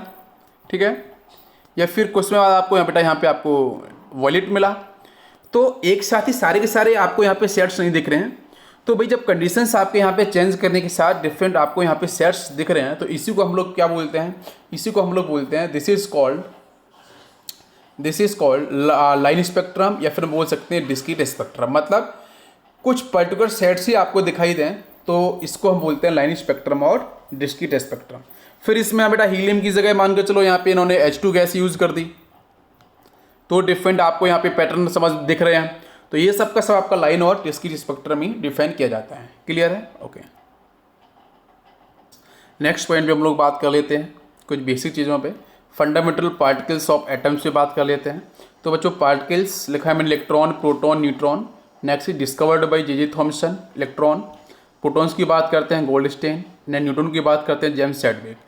और बच्चों हम यहाँ पे चार्ज के बारे में बात करेंगे और मास के बारे में बात करेंगे। तो ईएसयू डिफरेंट यूनिट है, कूलॉम, देन आपका यहाँ पे रिलेटिव। तो रिलेटिव चार्ज के बारे में बात करेंगे। तो बच्चों ईएसयू अगर मैं बात करूँगा चार्ज में यूनिट की, तो बेटा यहाँ पे क्या होता है, दैट इज़ -4.18 × 10⁻⁻10। ये आपके इलेक्ट्रॉन का डिफाइंड होता है। प्रोटॉन की बात करते हैं तो बच्चों पॉजिटिव में ये टर्म डिफाइन हो जाएगा। न्यूट्रॉन का बेटा ईएसयू कितना रहेगा आपका, 0 चार्ज, ईएसयू के अंदर 0। नेक्स्ट आपका है कूलॉम की बात करेंगे तो आपका 1.6 × 10⁻⁻, आपका -19, ये आपके इलेक्ट्रॉन के लिए है। और मैं प्रोटॉन की अगर बात करूं तो आपका प्लस में हो जाएगा 1.6 × 10⁻⁻19। और न्यूट्रॉन की अगर मैं बात करूंगा तो आपका ये 0 डिफाइंड किया जाएगा। नेक्स्ट रिलेटिव की बात करूंगा तो बच्चों ये -1, ये +1, ये आपका 0। तो ये कुछ आपकी जनरली बेटा कूलॉम के अंदर हम लोग यूज करते हैं न्यूमेरिकल के अंदर, बट कभी कभी ईएसयू के अंदर भी अगर बात की जाती है तो भी आपको याद होना चाहिए। नेक्स्ट वन इज मास के बारे में बात करते हैं एएमयू और केजी के अंदर ऐसा यूनिट, इसके बारे में हम लोग बात करेंगे। तो सब लोग फोकस करना है यहाँ पे कि भाई एएमयू के अंदर इसका जो आपकी वैल्यू होती है इलेक्ट्रॉन की मास में, तो 0.00054। नेक्स्ट बच्चों हम प्रोटॉन की बात करते हैं तो 1.007। नेक्स्ट न्यूट्रॉन की बात करते हैं तो 1.008। और केजी में अगर मैं इसकी मास की बात करूं एएमयू को छोड़ के, तो बेटा आपका इलेक्ट्रॉन का मास 9.1 × 10⁻31 केजी में डिफाइंड होता है। और प्रोटॉन्स की मास की बात अगर मैं करूंगा तो आपका कितना होगा, दैट इज 1.6 × 10⁻27। नेक्स्ट न्यूट्रॉन की बात करेंगे तो 1.67 × 10⁻27। तो इंपॉर्टेंट पॉइंट क्या है वो देख लो आप। चार्ज की जब मैं बात कर रहा था ना अभी थोड़ी देर पहले कि भाई इलेक्ट्रॉन रिवॉल्व कर रहा है, प्रोटॉन के पास आपके न्यूक्लियस में टोटल चार्ज कितना होगा, तो मैं बात करता ना ये पॉजिटिव में होगा। भाई आपकी जो वैल्यू है वो तो बेटा वैल्यू दोनों सेम है 1.6 × 10⁻19, बट वो प्लस और माइनस का डिफरेंस है। ठीक है, ईएसयू के अंदर आप देख सकते हो, जैसे आप कूलॉम के अंदर भी आप देख सकते हो। इस नेक्स्ट पॉइंट की हम लोग बात करेंगे। तो यहाँ पे हम लोग बात करना चाह रहे हैं कि भाई अगर आपका इलेक्ट्रॉन मूविंग कंडीशन में है तो उस समय हम लोग मास को हम डिफाइन कैसे करते हैं, तो वो हम लोग बात करेंगे। तो देखो E/m रेशियो की अगर मैं बात करूं चार्ज पे मास रेशियो की, तो बच्चों ये आपका पहले भी डिफाइंड मैंने आपको बताया था इसकी वैल्यू, दैट इज 1.75 88 × 10 into 10 पे पावर आपका है, दैट इज दी 11 कूलॉम पर केजी। यहाँ से कैसे निकालते हैं बच्चों, आप देखो ऊपर बच्चों चार्ज की वैल्यू है, नीचे आपका मास इलेक्ट्रॉन का। तो यहाँ से अगर हम ऐसे भी लिख सकते हैं इसको कि mass of electrons that is equal to 1/1837 into mass of protons. तो मास ऑफ प्रोटॉन्स को हम ऐसे लिख सकते हैं क्या, mass of protons is equal to 1837 into mass of electron. तो मतलब मास ऑफ प्रोटॉन्स इतने टाइम्स हम बात कर सकते हैं इस तरीके से। तो ये भी स्टेटमेंट आपका सही है। तो जब भी कभी मूविंग इलेक्ट्रॉन्स के बारे में अगर बात की जाए तो उसको मास को निकालना है, तो करना क्या है कि रेस्ट मास ऑफ इलेक्ट्रॉन क्या है, डिवाइड बाई √1 - b/c²। b क्या है, वेलोसिटी ऑफ इलेक्ट्रॉन, और c क्या है, स्पीड ऑफ लाइट। तो ये फॉर्मूले को आपको याद रखना है। तो जब भी मूविंग कंडीशन में होगा तो इजीली आप फाइंड आउट कर सकते हो उसका मास। क्लियर है, ओके। यस बच्चों, अब हम लोग बात करेंगे बोर एटॉमिक मॉडल। तो नेक्स्ट पॉइंट हमारा होगा that is bore atomic model. तो बोर एटॉमिक मॉडल इसको हम लोग काफ़ी अच्छे से पढ़ेंगे, ये काफ़ी इंपॉर्टेंट भी है, यहाँ से क्वेश्चंस बनने के चांस भी काफ़ी ज़्यादा हैं। तो बोर एटॉमिक मॉडल को मैं स्टेट करूँगा सबसे पहले। फर्स्ट पॉइंट की बात करेंगे तो atom has a centre, atom has a centre called nucleus, atom has a centre called nucleus. First point. Second point पे बात करेंगे। सेकेंड पॉइंट आता है electron revolve, electron revolves only in fixed circular orbits, with fixed energy, with fixed energy and fixed velocity.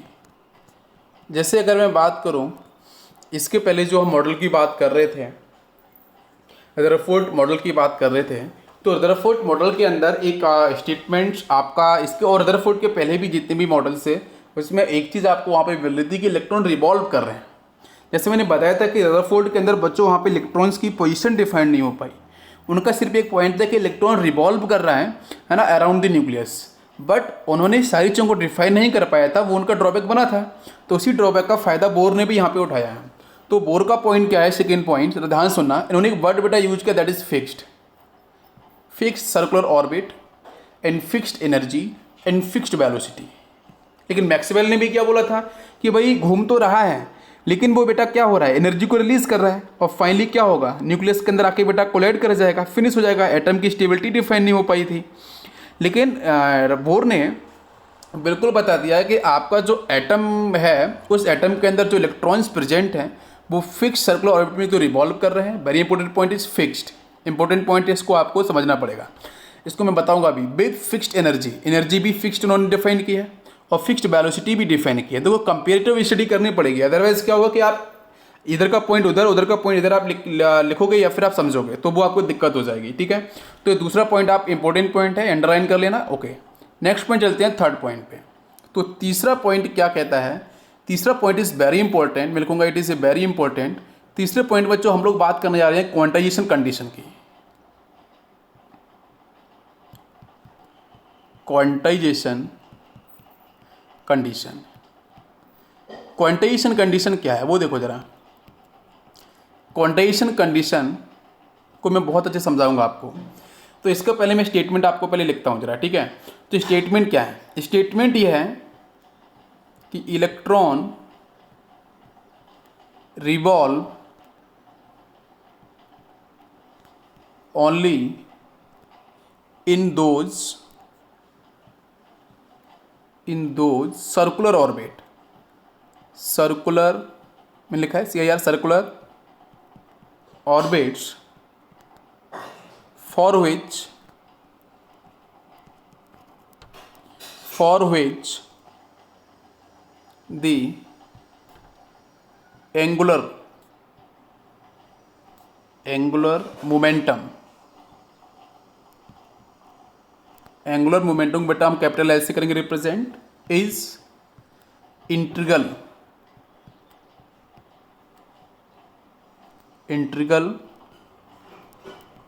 Multiple of h divide by 2 pi, h is flux constant. ठीक है, corpus theory आती है तो उसके अंदर इसको डिस्कस किया जाता है। तो ये मैंने स्टेटमेंट लिखा है, इस स्टेटमेंट को एक बार मैं फिर से पढ़ देता हूँ, सुनो ध्यान से। क्वांटाइजेशन कंडीशन के अंदर electrons revolves only in those circular orbits for which the angular momentum it is capital L is integral multiple of h divide by 2 पाई। मतलब यहाँ पे कुछ एक ऐसा समझ में आ रहा है कि भाई आपका जो न्यूक्लियस के अराउंड जो इलेक्ट्रॉन रिवॉल्व कर रहे हैं, जो इलेक्ट्रॉन रिवॉल्व आपके कर रहे हैं न्यूक्लियस के अराउंड, तो ऐसा कुछ समझ में आया मुझे कि इलेक्ट्रॉन बच्चों कि किसी भी जगह मूव नहीं कर सकते हैं। इसके पहले क्या था, इसके पहले ये था कि इलेक्ट्रॉन कहीं भी मूव कर रहा था। भाई किसी ने डिफाइन तो नहीं किया था ना पोजीशन ऑफ इलेक्ट्रॉन, तो उनका मतलब क्या है कि इलेक्ट्रॉन कहीं भी घूम रहे हैं, कहीं भी उनकी कुछ भी कंडीशंस, कुछ भी पोजीशंस हैं। लेकिन क्या एक्चुअली में ऐसा डिफाइन किया था बोर ने, तो बोर ने ऐसा नहीं बोला। बोर ने फिक्स किया क्या कि जो भी इलेक्ट्रॉन्स रिवॉल्व कर रहे हैं उनके रास्ते आपके बिल्कुल फिक्स हैं और उनके पाए जाने की जो प्रोबेबिलिटी और डेंसिटी है उनका एरिया भी फिक्स है। मतलब पर्टिकुलर ऑर्बिट के अंदर ही वो बार बार रिवॉल्व कर रहे हैं, कंटिन्यूस मूव कर रहे हैं। जैसे इसका आपका ये ट्रक हो गया, इसका ये हो गया, इसका ये हो गया। अब ऐसा नहीं कि यहाँ भी आपको अगर मैं बताऊँ डिफरेंट कलर से अगर मैं बताऊँ तो ऐसा नहीं हो सकता कि भाई इसके बीच में भी यहाँ पे कुछ इस तरीके से मूवमेंट हो रहा है, नहीं, यहाँ इलेक्ट्रॉन आपको नहीं मिलेंगे। इलेक्ट्रॉन के लिए बड़ा फिक्स्ड ऑर्बिट उन्होंने डिफाइन कर दिया है। ये बात समझ में आई। तो इसी चीज़ को उन्होंने रिलेट कैसे किया कि जैसे बच्चों मान के चलो ये वाला इलेक्ट्रॉन है, ये सेकेंड मान लेते हैं या थर्ड इलेक्ट्रॉन मान लेते हैं। इन इलेक्ट्रॉन का जो भी आपका मूवमेंट है, जो भी इनका सर्कुलर पाथ है, ऑर्बिट है, तो क्वेश्चन क्या है कि इनका जो एंगुलर मोमेंटम होगा मतलब कैपिटल L होगा, उसकी वैल्यू होगी h डिवाइड बाई 2 पाई। मतलब क्या है वो समझो ध्यान से। मतलब ये है कि भाई ये जो इलेक्ट्रॉन घूम रहा है इस इलेक्ट्रॉन के घूमने के लिए जो कंडीशन सेटिस्फाइड होनी चाहिए कि इस इलेक्ट्रॉन का जो एंगुलर मोमेंटम की जो वैल्यू आएगी that is equal to h/2 आपकी आनी चाहिए, तो ही हम डिफाइन कर सकते हैं कि आपके इस ऑर्बिट के अंदर आपके इलेक्ट्रॉन्स रिवॉल्व कर रहे हैं। मतलब ये कंडीशंस आपकी सेटिस्फाइड होनी चाहिए। ठीक है, अगर मैं फर्स्ट ऑर्बिट की बात करूं तो L इक्वल टू क्या हो जाएगा बताओ ज़रा। यहाँ पर लिख सकते हैं NH/2 पाई। भाई यहाँ पे N क्या है, तो N की मैं बात करूँ तो N यहाँ पे आपका क्या हो सकता है, N आपका सेल भी डिफाइंड होता है। और दूसरा पॉइंट तो आप बात करो N आपका इंटीजर भी डिफाइंड होता है। तो लिख सकते हैं कि स्मॉल n को हम सेल बोलें या फिर इसको हम इंटीजर। ठीक है, ओके, इसलिए मिला है इंटीग्रल मल्टीपल। तो ये फिक्स कंडीशन आपकी थी कि आपका जो भी एंगुलर मोमेंटम की जो वैल्यू है बच्चों वो NH/2 के इक्वल होनी चाहिए। अगर आपका फर्स्ट आपका सेल होगा तो n की बेटा हम लोग 1 पुट करेंगे, अदरवाइज 2 पुट करेंगे या फिर हम लोग 3 पुट करेंगे। तो ये कंडीशंस होनी चाहिए, तो हम लोग बिल्कुल डिफाइन कर सकते। अच्छा, मैं सेल के बारे में थोड़ा बताता हूँ आपको। जैसे मैंने बोला है कि स्मॉल n को हम लोग यहाँ पे बोलने वाले हैं कि it is a shell number. तो n इज इक्वल टू 1, मतलब कि n इज इक्वल टू 2 तो बच्चों बताओ L shell, n is equal to 3 तो आपका M सेल, इसी तरीके से n इज इक्वल टू 4 तो आपका N shell, then O shell. इस तरीके से आपकी डिफाइंड होती हैं। जहाँ पे एंगुलर मोमेंटम के बारे में बात करते हैं तो इंटीग्रल मल्टीपल ऑफ h/2 पाई, तो n is integral multiple of h/2 पाई। इतना आपका एंगुलर मोमेंटम की वैल्यू आपकी डिफाइंड होनी चाहिए। अब एक क्वेश्चन है कि एंगुलर मोमेंटम क्या होता है ये भी बताओ, तो ठीक है, तो चलते हैं। Next point is the angular momentum. Angular momentum, ठीक है बच्चों, कैपिटल L से करेंगे रिप्रेजेंट। ओके, तो एंगुलर मोमेंटम को मैं रिलेट करता हूँ, ध्यान रखना है। जैसे बच्चों मान के चलो यहाँ पे आपका इट इज ए न्यूक्लियस और यहाँ पे आपका ये इलेक्ट्रॉन इस तरीके से रिवॉल्व कर रहे हैं। ठीक है, मैंने इलेक्ट्रॉन लिख दिया, रिवॉल्व कर रहे हैं। भाई इस इलेक्ट्रॉन की वेलोसिटी मान लेते हैं b, है ना, इसकी वेलोसिटी आपकी b, इसकी वेलोसिटी आपकी b, सब कुछ फिक्स्ड है। ठीक, ओके। अब यहाँ से देखो ये बच्चों क्या होगा, ये आपका रेडियस होगा। ठीक है, ये भी रेडियस होगा, ये भी रेडियस होगा। अब आपको देखो बच्चों इस रेडियस और जो वेलोसिटी के बीच का एंगल कितना है, इट इज़ 90 डिग्री एंगल। ठीक, अब यहाँ से बच्चों मैं एंगुलर मोमेंटम की बात करूँ तो मुझसे बताओ L इज इक्वल टू क्या होगा, जो रेडियस क्रॉस प्रोडक्ट बच्चों किसके साथ, मोमेंटम के साथ। तो P क्या है, P तो है आपका मोमेंटम और R बच्चों क्या है, इट इज ए मोमेंट। तो इसलिए इसको हम बोलते हैं एंगुलर मोमेंटम को मोमेंटम ऑफ मोमेंट। ठीक है, मोमेंटम ऑफ मोमेंट। तो जब बेटा क्रॉस प्रोडक्ट करते हैं तो भाई एंगल कितना बेटा डिफाइन करते हैं, साइन आपका साइन थीटा। तो R P को अगर लिखूँ तो P को हम लिख सकते हैं M इंटू बी। तो भाई डॉट में चेंज होगा तो क्या बनेगा बताओ जरा, तो बनेगा आपका इट इज R और M into B sine theta. और बच्चों एंगल कितना है, एंगल कितना है, एंगल आपका है 90 डिग्री और साइन 90 की वैल्यू कितनी रहेगी 1। तो सिर्फ क्या बना, L इक्वल टू आपके पास सिर्फ बचा दैट इज MBR। अरे बात समझ में आई क्या। तो ये आपका एंगुलर मोमेंटम मैंने डिफाइन किया है, that is L equal to MBR। किस तरीके से आपका डिफाइन हुआ है, क्लियर है। ओके, एंगुलर मोमेंटम क्लियर है। अब इसको हम ऐसे लिख सकते हैं क्या बताओ ज़रा, मैंने लिखा था ना L इक्वल टू क्या लिखा था बताओ ज़रा, इंटीग्रल मल्टीपल ऑफ h/2 पाई। तो इसको हम ऐसे लिख सकते हैं कि भाई MBR L की जगह पुट कर देंगे is equal to NH divide by 2 pi. ये आपके लिए बेटा सबसे इंपॉर्टेंट पॉइंट है। फर्स्ट एक्सप्रेशन आपका बन गया, इंपॉर्टेंट पॉइंट है, याद रखना। कैसे बनाया मैंने, इसमें कोई दिक्कत है तो बताओ। N आपका क्या है, shell number, shell number clear. यहाँ पे H क्या है, H है बच्चों आपका flux constant, H is a flux constant. ठीक, और इसकी वैल्यू बताओ जरा बेटा, बट कितनी होती है जूल सेकेंड के अंदर, 6.6 इंटू 10⁻34 जूल सेकेंड। ठीक है, ये वैल्यू भी आपको याद रखनी है। ओके, मैंने आपको 3 पॉइंट डिस्कस किया है। इसके बाद चलते हैं बच्चों 4th पॉइंट पे। ठीक है, तो 4th पॉइंट देखो क्या आपका डिफाइन करता है। तो 4th पॉइंट को हम बात करेंगे, while revolving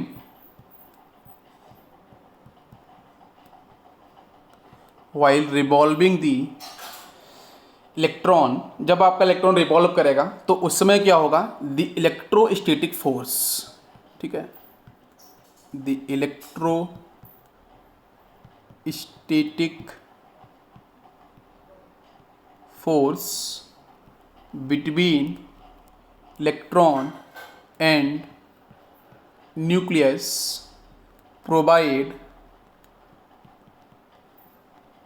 centripetal force provide the centripetal force. मतलब जब आपका इलेक्ट्रॉन रिवॉल्व करेगा अराउंड द न्यूक्लियस, तो उसमें बच्चों आपको पता है न्यूक्लियस आपका पॉजिटिवली चार्ज है, इलेक्ट्रॉन आपका नेगेटिवली चार्ज है, 2 आपके चार्जेस हैं, जिसके बीच में कौन सा फोर्स काम करेगा, इलेक्ट्रोस्टैटिक फोर्स ऑफ अट्रैक्शन काम करेगा। भाई अट्रैक्शन रिपल्सन जो भी होगा हम बाद में बेटा इलेक्ट्रोस्टैटिक फोर्स आपका काम करेगा। और बेटा किसके बीच, इलेक्ट्रॉन और न्यूक्लियस के बीच में, तो बेटा वही मैंने बताया था कि वही प्रोवाइड करेगा बेटा सेंट्रीपिटल फोर्स। अरे बताओ जरा, वो सेंट्रीपिटल फोर्स प्रोवाइड करेगा। तो यहाँ से एक रिलेशन समझ में आया कि बच्चों आपका जो इलेक्ट्रोस्टैटिक फोर्स है और जो आपका सेंट्रीपिटल फोर्स है उसकी वैल्यू इक्वल हो रही है। तो आपको पता है इलेक्ट्रोस्टैटिक फोर्स का बेटा क्या होता है फॉर्मूला, बताओ जरा। जैसे अगर मैं बात करूँ कि आपके पास ये Q1 चार्ज है या आपके पास Q2 चार्ज है, दोनों के बीच की बेटा डिस्टेंस आपकी R है, तो इलेक्ट्रोस्टैटिक फोर्स बेटा क्या बनेगा, F इक्वल टू क्या बन जाएगा, 1/4πε। पता है it is A permittivity of free space epsilon. बटा इधर क्या होगा Q1 Q2 डिवाइड बाई नीचे R²। तो ये तो क्या बन गया बेटा इलेक्ट्रोस्टैटिक फोर्स। और आपका यहाँ से सेंट्रीपिटल फोर्स बेटा क्या होगा, it is mBr² divide by R। दोनों को आप इक्वेट कर दो, तो इक्वेट करने पे क्या मिलेगा वो देख लो आप। तो यहाँ से आपको मिलेगा FC इक्वल टू FE। तो हम लोग चल रहे हैं बच्चों काफ़ी क्लोज सेकेंड रिलेशन पे। फर्स्ट रिलेशन क्या था बताओ जरा, फर्स्ट रिलेशन क्या निकल के आया था, फर्स्ट रिलेशन था याद रखो MBr इक्वल टू NH/2π। ये फर्स्ट एक्सप्रेशन आया था निकल के, ठीक है, okay, it is A first expression. Second expression की बात कर रहे हैं तो देखो बेटा यहाँ से आपकी कोलम्बिक फोर्स आपका यहाँ पे इलेक्ट्रोस्टैटिक फोर्स मैंने बताया, उसकी वैल्यू कितनी, 1/4πε Q1 Q2 divide by R²। अब आपका सेंट्रीपिटल फोर्स ये क्या है, mB² डिवाइड बाई R। तो ये बच्चों बन गया आपका second relation, this is second relation. दोनों रिलेशन देखो, इन्हीं दोनों रिलेशन से बाकी अभी आपके जितने भी रिलेशंस की मैं बात करूँगा वो सबके सब निकल के आएंगे। अच्छा, इसको मैं एक तरीके से और लिख सकता हूँ, कैसे वो भी देखो। जैसे बच्चों हम बात कर रहे हैं कि आपका यहाँ पे न्यूक्लियस है और यहाँ पे आपका इलेक्ट्रॉन रिवॉल्व कर रहा है, तो भाई न्यूक्लियस का बेटा चार्ज कितना होगा, मैंने बताया Z/E होगा। ये बात समझ में आपको आई होगी। इसका चार्ज तो बेटा पता है, E हम डिफाइन कर लेंगे, है ना। ये आपका पॉजिटिव में डिफाइन होगा और ये आपका मैंने बताया था ये आपका नेगेटिव में डिफाइन होगा, ठीक। इसके बाद बताओ मुझे, यहाँ से आपका नेक्स्ट फॉर्मूला क्या बन सकता है, 1/4πε। बेटा Q1 Q2 जब हम वैल्यू पुट करेंगे तो क्या बनेगा, ये बनेगा ZE²। भाई एक E इंटू ZE होगा ना, ZE² ले सकते हैं, और इसमें कोई दिक्कत क्या है, डिवाइड बाई नीचे R²।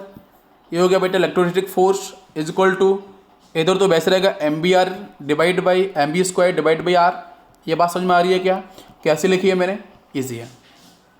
इसके बाद चलते हैं हम लोग नेक्स्ट पॉइंट पे, फिफ्थ पॉइंट पे, वो समझेंगे ध्यान से उसे। यस, नेक्स्ट पॉइंट पे हम लोग बात करेंगे, बिल्कुल फोकस करो। नेक्स्ट पॉइंट बच्चों ये था आपका फिफ्थ पॉइंट। हम लोग फिफ्थ पॉइंट पे चल रहे हैं कि while revolving in a particular orbit, ठीक है, while revolving in a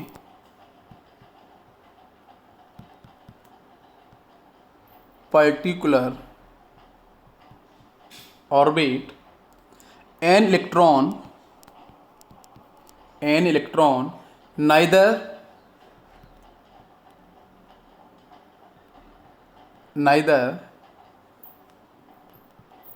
gains energy nor loses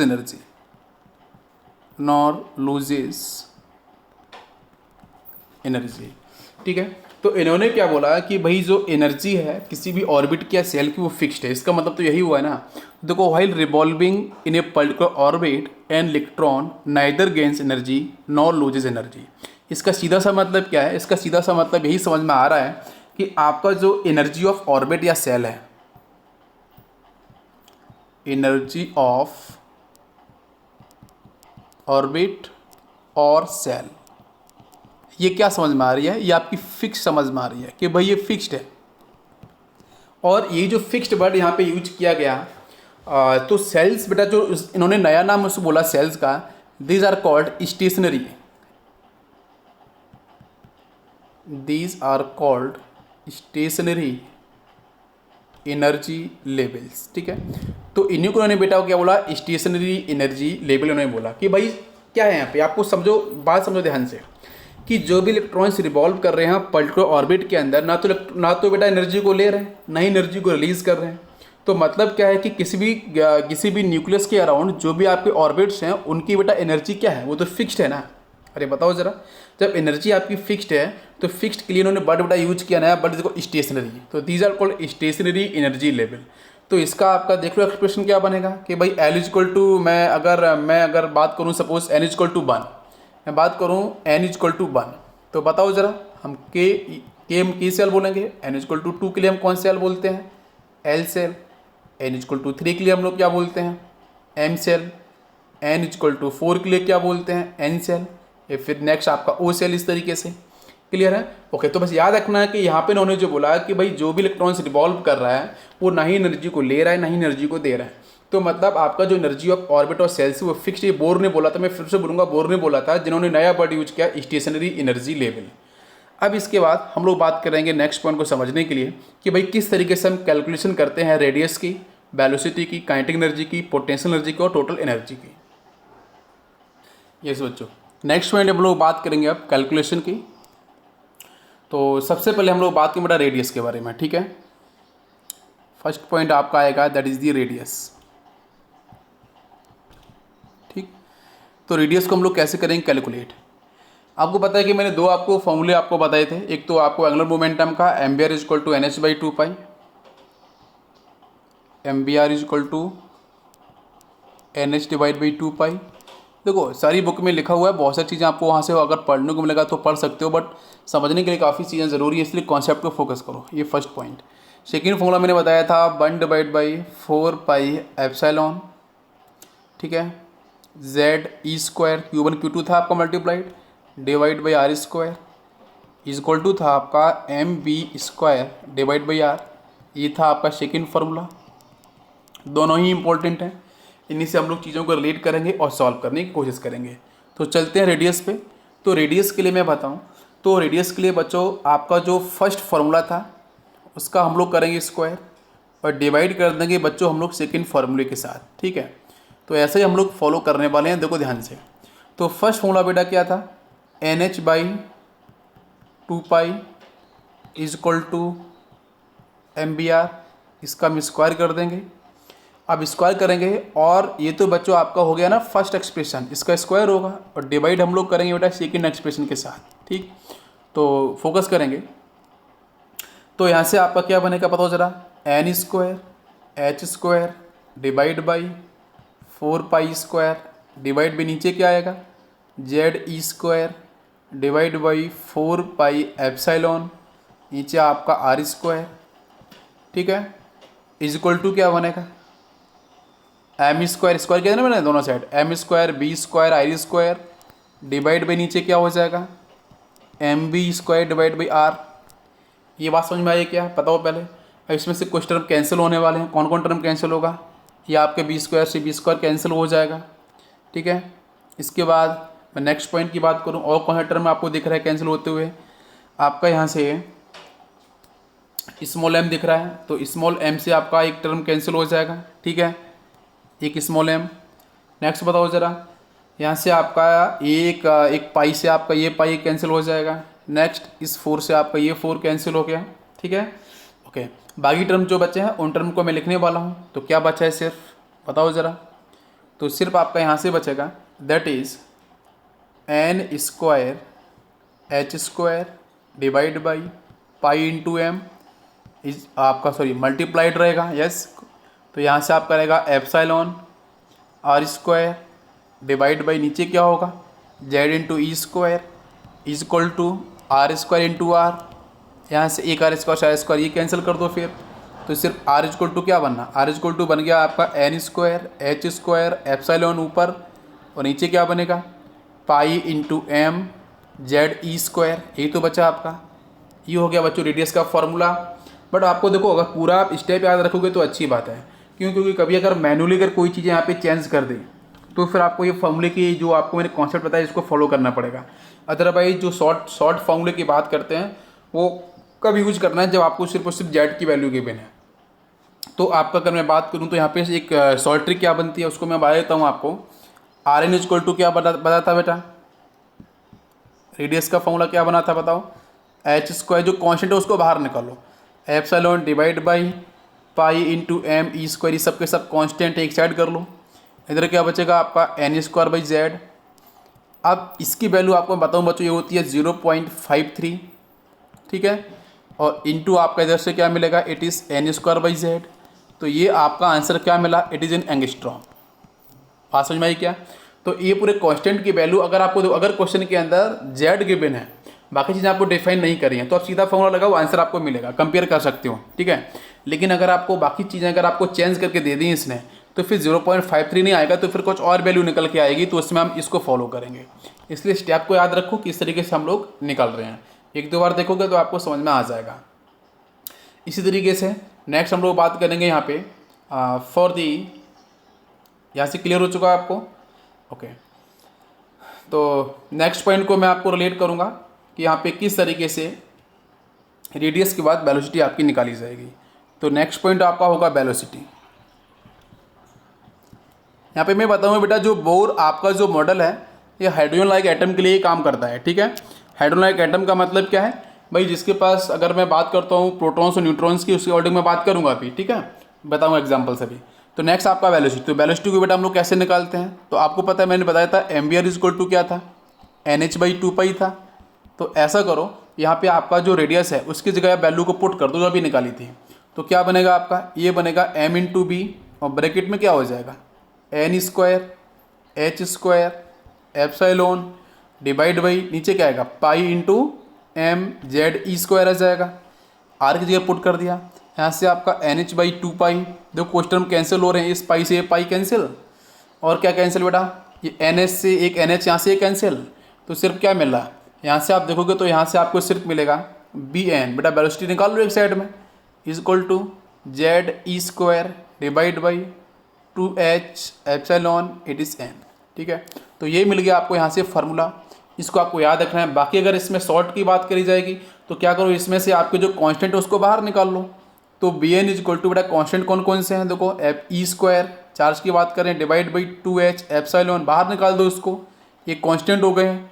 इधर क्या मिलेगा सिर्फ जेड डिवाइड बाई एन। अच्छा इसकी वैल्यू कितनी बेटा, कांस्टेंट की वैल्यू कितनी होती है ये याद रखना पड़ेगा, 2.18 याद करना पड़ेगा, एक दो बार यूज करोगे समझ में आ जाएगा, 2.18 इंटू 10⁶, ठीक है।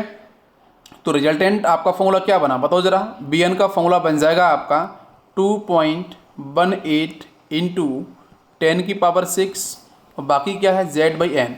आंसर किस में होगा, आंसर बताओ जरा, what is the unit, metre पर सेकेंड, इसमें आपका होगा इसका यूनिट। बात समझ में आएगा, ये आपकी वेलोसिटी हो गई है। तो अब इसके बाद नेक्स्ट पॉइंट पे हम लोग चलेंगे और समझेंगे। इसका नेक्स्ट पॉइंट आता है बेटा एनर्जी, ठीक है। तो एनर्जी को हम लोग अब पढ़ने वाले हैं, एनर्जी। तो एनर्जी की अगर बच्चों में बात करूं तो जैसे मानो चलो आपका ये न्यूक्लियस था, यहाँ पे आप इलेक्ट्रॉन से बेटा रिवॉल्व कर रहा है, ठीक, एक फिक्स्ड ऑर्बिट में। तो बच्चों इसके पास क्या क्या होगा बच्चों, एक तो काइनेटिक एनर्जी होगी, प्लस क्या होगा बेटा यहाँ पे मैं word use electrostatic potential energy, ठीक। जैसे आपको पता हो कि भाई एक किसी भी ऑब्जेक्ट को किसी भी एच हाइट तक लेके जाते हो तो इसके पास भी पोटेंशियल एनर्जी डिफाइन करते हैं बेटा कितनी, इट इज़ mgh, ठीक है। वो तो आपकी नॉर्मल बेटा आपकी पोटेंशियल एनर्जी रहेगी। लेकिन यहाँ पे टू डिफरेंट चार्ज के बारे में जब मैं बात कर रहा हूँ तो वहाँ बच्चों क्या होगा, ये होगा आपका इलेक्ट्रोस्टैटिक पोटेंशियल एनर्जी। ये बात समझ में आई क्या। तो सबसे पहले हम बात करेंगे काइनेटिक एनर्जी के बारे में। तो चलते हैं first point, that is kinetic energy. तो काइनेटिक एनर्जी आपको पता है what is the formula, it is 1/2 mv²। अभी बच्चों हम लोगों ने वेलोसिटी निकाली थी, तो बताओ जरा मुझे यहाँ पे आपका नेक्स्ट एक्सप्रेशन क्या बनेगा। ये आपका हाफ ऐसे रहेगा, m बेटा b की जगह क्या आ जाएगा ZE² डिवाइड बाई नीचे 2h एप्सिलॉन स्मॉल n, इसका बेटा होल स्क्वायर हो जाएगा, ठीक। होल स्क्वायर करो, होल स्क्वायर करने से आपको क्या मिलेगा, रिजल्टेंट बताओ जरा। यहाँ से 1/8 हो जाएगा ये, यहाँ से m Z² E², नीचे क्या बचेगा नीचे आपका डिफाइन हो जाएगा it is H square epsilon का स्क्वायर एंड एन स्क्वायर, ठीक है। ये आपका यहाँ से बचेगा। इसके बाद देखो नेक्स्ट पॉइंट क्या होगा। तो नेक्स्ट में बच्चों यहाँ पे जो काइनेटिक एनर्जी का एक्सप्रेशन आपका आ जाएगा दैट इज एम ई की पावर 4 हो जाएगा। भाई ई की स्क्वायर था ना, तो भाई इसकी पावर आपकी और 2 हो रही थी, तो इसके आपका ई की पावर 4।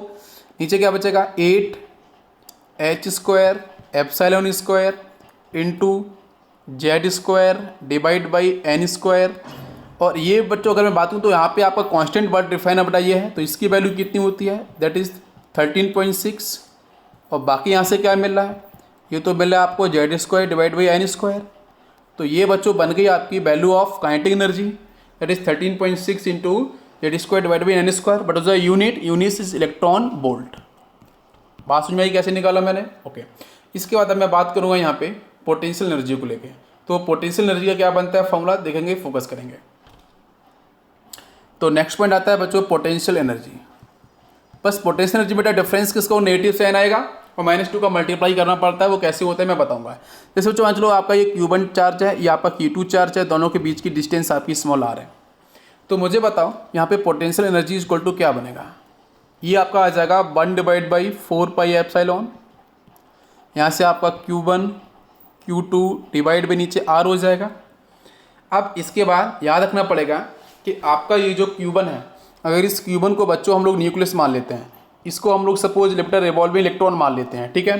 तो भाई न्यूक्लियस के अंदर बच्चों तो चार्ज कितना होगा, ये तो आपका Z इंटू ई होगा, बट याद रखना पड़ेगा मैंने जैसे बताया था आपको चार्ज यहाँ पे दिखाना पड़ेगा। इलेक्ट्रॉन का बच्चों चार्ज नेगेटिव में डिफाइन आपको करना पड़ेगा। तो इसलिए यहाँ पे आपका नेक्स्ट फॉर्मूला क्या बनेगा वो जरा फोकस करो। तो नेक्स्ट फॉर्मूला आपका बनेगा that is equal to 1 divide by 4 pi epsilon. ऊपर आपका क्या होगा बेटा नेगेटिव साइन लिखाया जाएगा इलेक्ट्रॉन के लिए, ठीक है। और अगर मैं बेटा न्यूक्लियस की बात करूँ तो क्या होगा, ये Z इंटू ई हो जाएगा, ठीक है। डिवाइड बाई नीचे Q1 Q2 हो गया, नीचे आपका R। तो नेक्स्ट फॉर्मूला क्या बना, माइनस बेटा बाहर निकाल दो 4 पाई एप्सिलॉन। यहाँ पे क्या मिलेगा, ये आपको मिलेगा जेड ई स्क्वायर मल्टीप्लाई किया ना सीधा, डिवाइड बाई नीचे बेटा क्या है R में रेडियस थी ना, तो रेडियस का आपको फॉर्मूला बताओ क्या था। रेडियस के फॉर्मूला मैंने अभी आपको बताया था। तो रेडियस का फॉर्मूला आपका क्या होगा, it is N square H square epsilon, ठीक है, डिवाइड बाई नीचे क्या होगा, it is pi into M Z E square.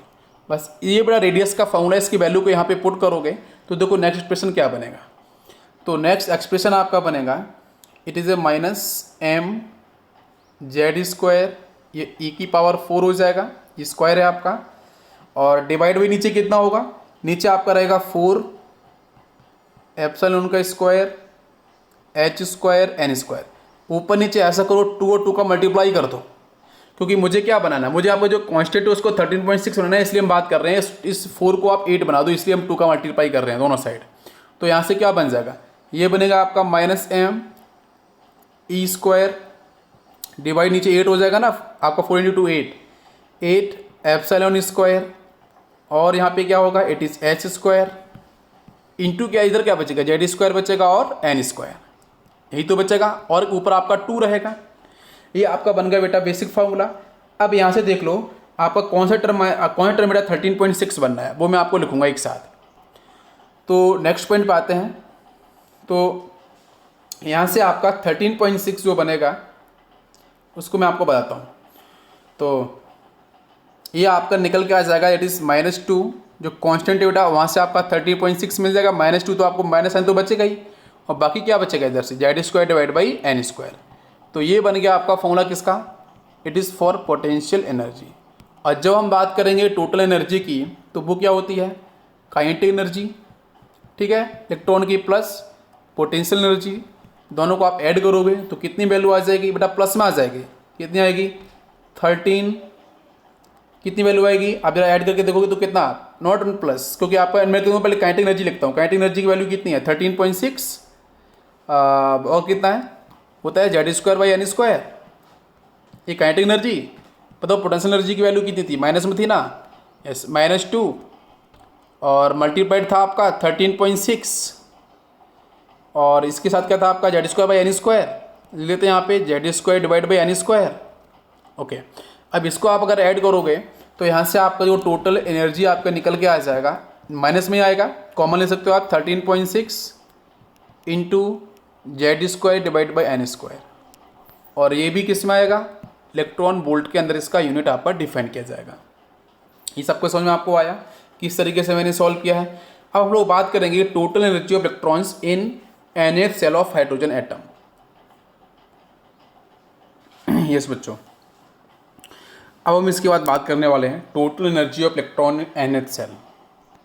तो नेक्स्ट आपका हेडिंग होगा total energy of electron in nth shell. ठीक है, और बेटा यहाँ पे आपका जो एटम होगा वो भी डिफाइन करना पड़ेगा ना भाई। nth सेल किसका, हाइड्रोजन एटम को लेके ही इन्होंने डिफाइन किया था। ठीक, हाइड्रोजन स्पेक्ट्रम के बारे में भी मैं बात करूँगा यहीं पे। तो चलो हम बात करेंगे बच्चों, हाइड्रोजन एटम की जब बात की है तो जेड कितना होता है, it is 1 for the hydrogen atom. तो टोटल एनर्जी का फॉर्मूला क्या था पहले ये बता दो। Total energy is equal to था आपका -13.6 मल्टीप्लाइड, ऊपर बच्चों क्या होगा Z square divide by N square, और इसका यूनिट होगा आपका इलेक्ट्रॉन वोल्ट। ठीक, तो चलो स्टार्ट करते हैं। n is equal to 1 put करेंगे, 2 पुट करेंगे, इस तरीके से। ठीक है, तो चलो बच्चों हम बात करते हैं n इज इक्वल टू 1 के लिए। n इज इक्वल टू 1 मतलब हम ऐसा क्यों कर रहे हैं, क्योंकि बच्चों आपका ये न्यूक्लियस है, यहाँ पर आपको इस तरीके से बेटा सेल्स आपको मिलेंगे, तो इसलिए हम लोग बात कर रहे हैं n इज इक्वल टू 1 2 3 इस तरीके से। तो n इज इक्वल टू 1 की बात कर रहे हैं पहले, n इज इक्वल टू 1 की बात करेंगे।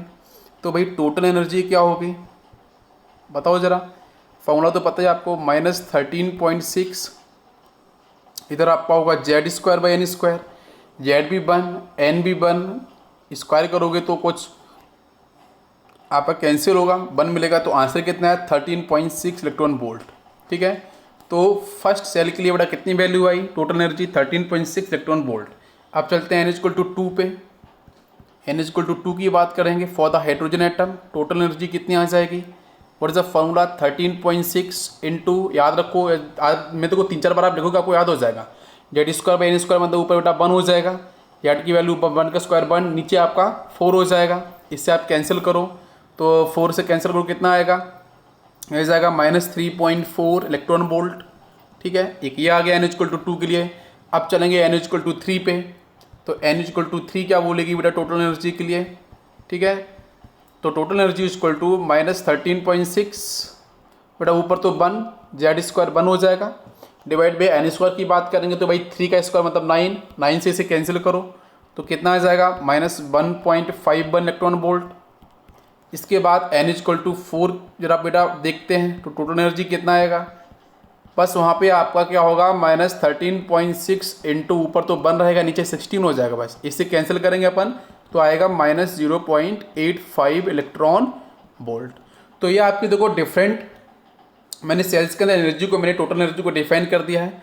तो अब मैं बात करूँगा बेटा इसके स्ट्रक्चर के ऊपर। तो भाई मान लेते हैं आपका ये न्यूक्लियस यहाँ पे प्रेजेंट है, इसके अराउंड बेटा सपोज आपकी फर्स्ट सेल, ये सेकेंड सेल, ये सपोज थर्ड सेल, ये सपोज इस तरीके से आपकी फोर्थ सेल बना दी मैंने, समझने के लिए बना दिया, बाकी आप देख लो। ये आपका फर्स्ट, ये आपका सेकेंड, ये मान लेते हैं third, this one is fourth.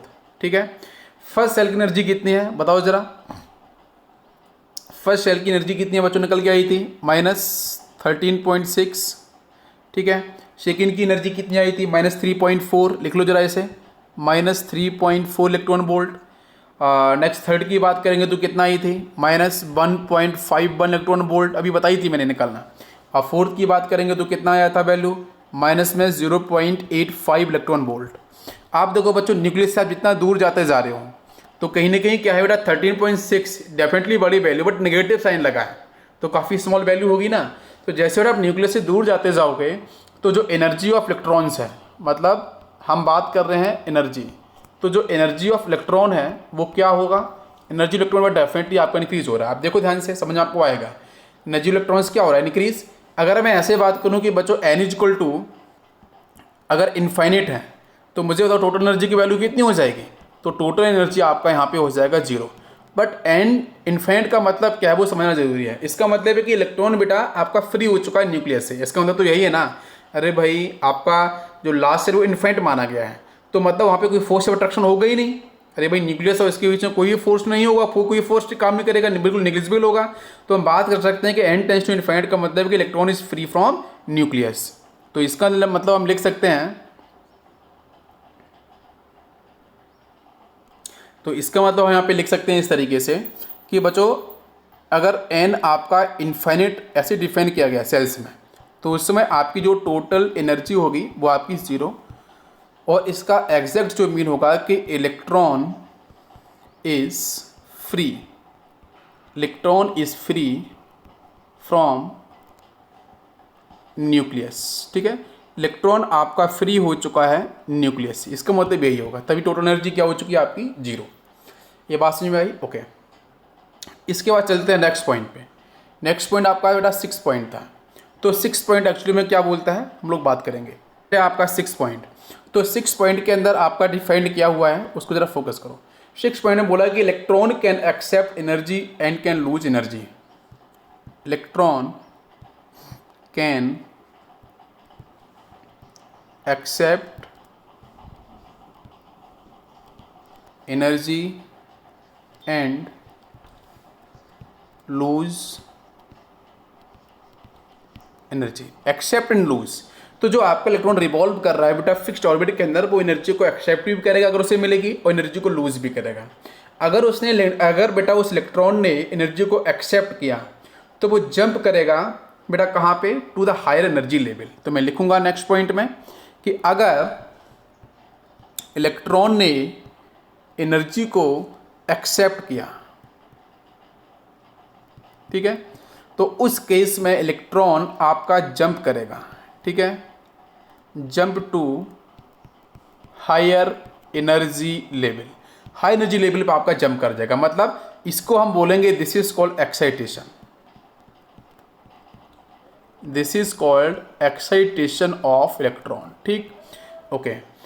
Next point बात करेंगे, अगर आपका जो इलेक्ट्रॉन रिवॉल्व कर रहा है, अगर उस इलेक्ट्रॉन ने एनर्जी को लूज किया है, अगर उसने इलेक्ट्रॉन ने एनर्जी को लूज किया है, तो बच्चों वो आपका वापस आएगा, बैक करेगा, तो लोअर एनर्जी लेवल पे आपका वापस आ जाएगा।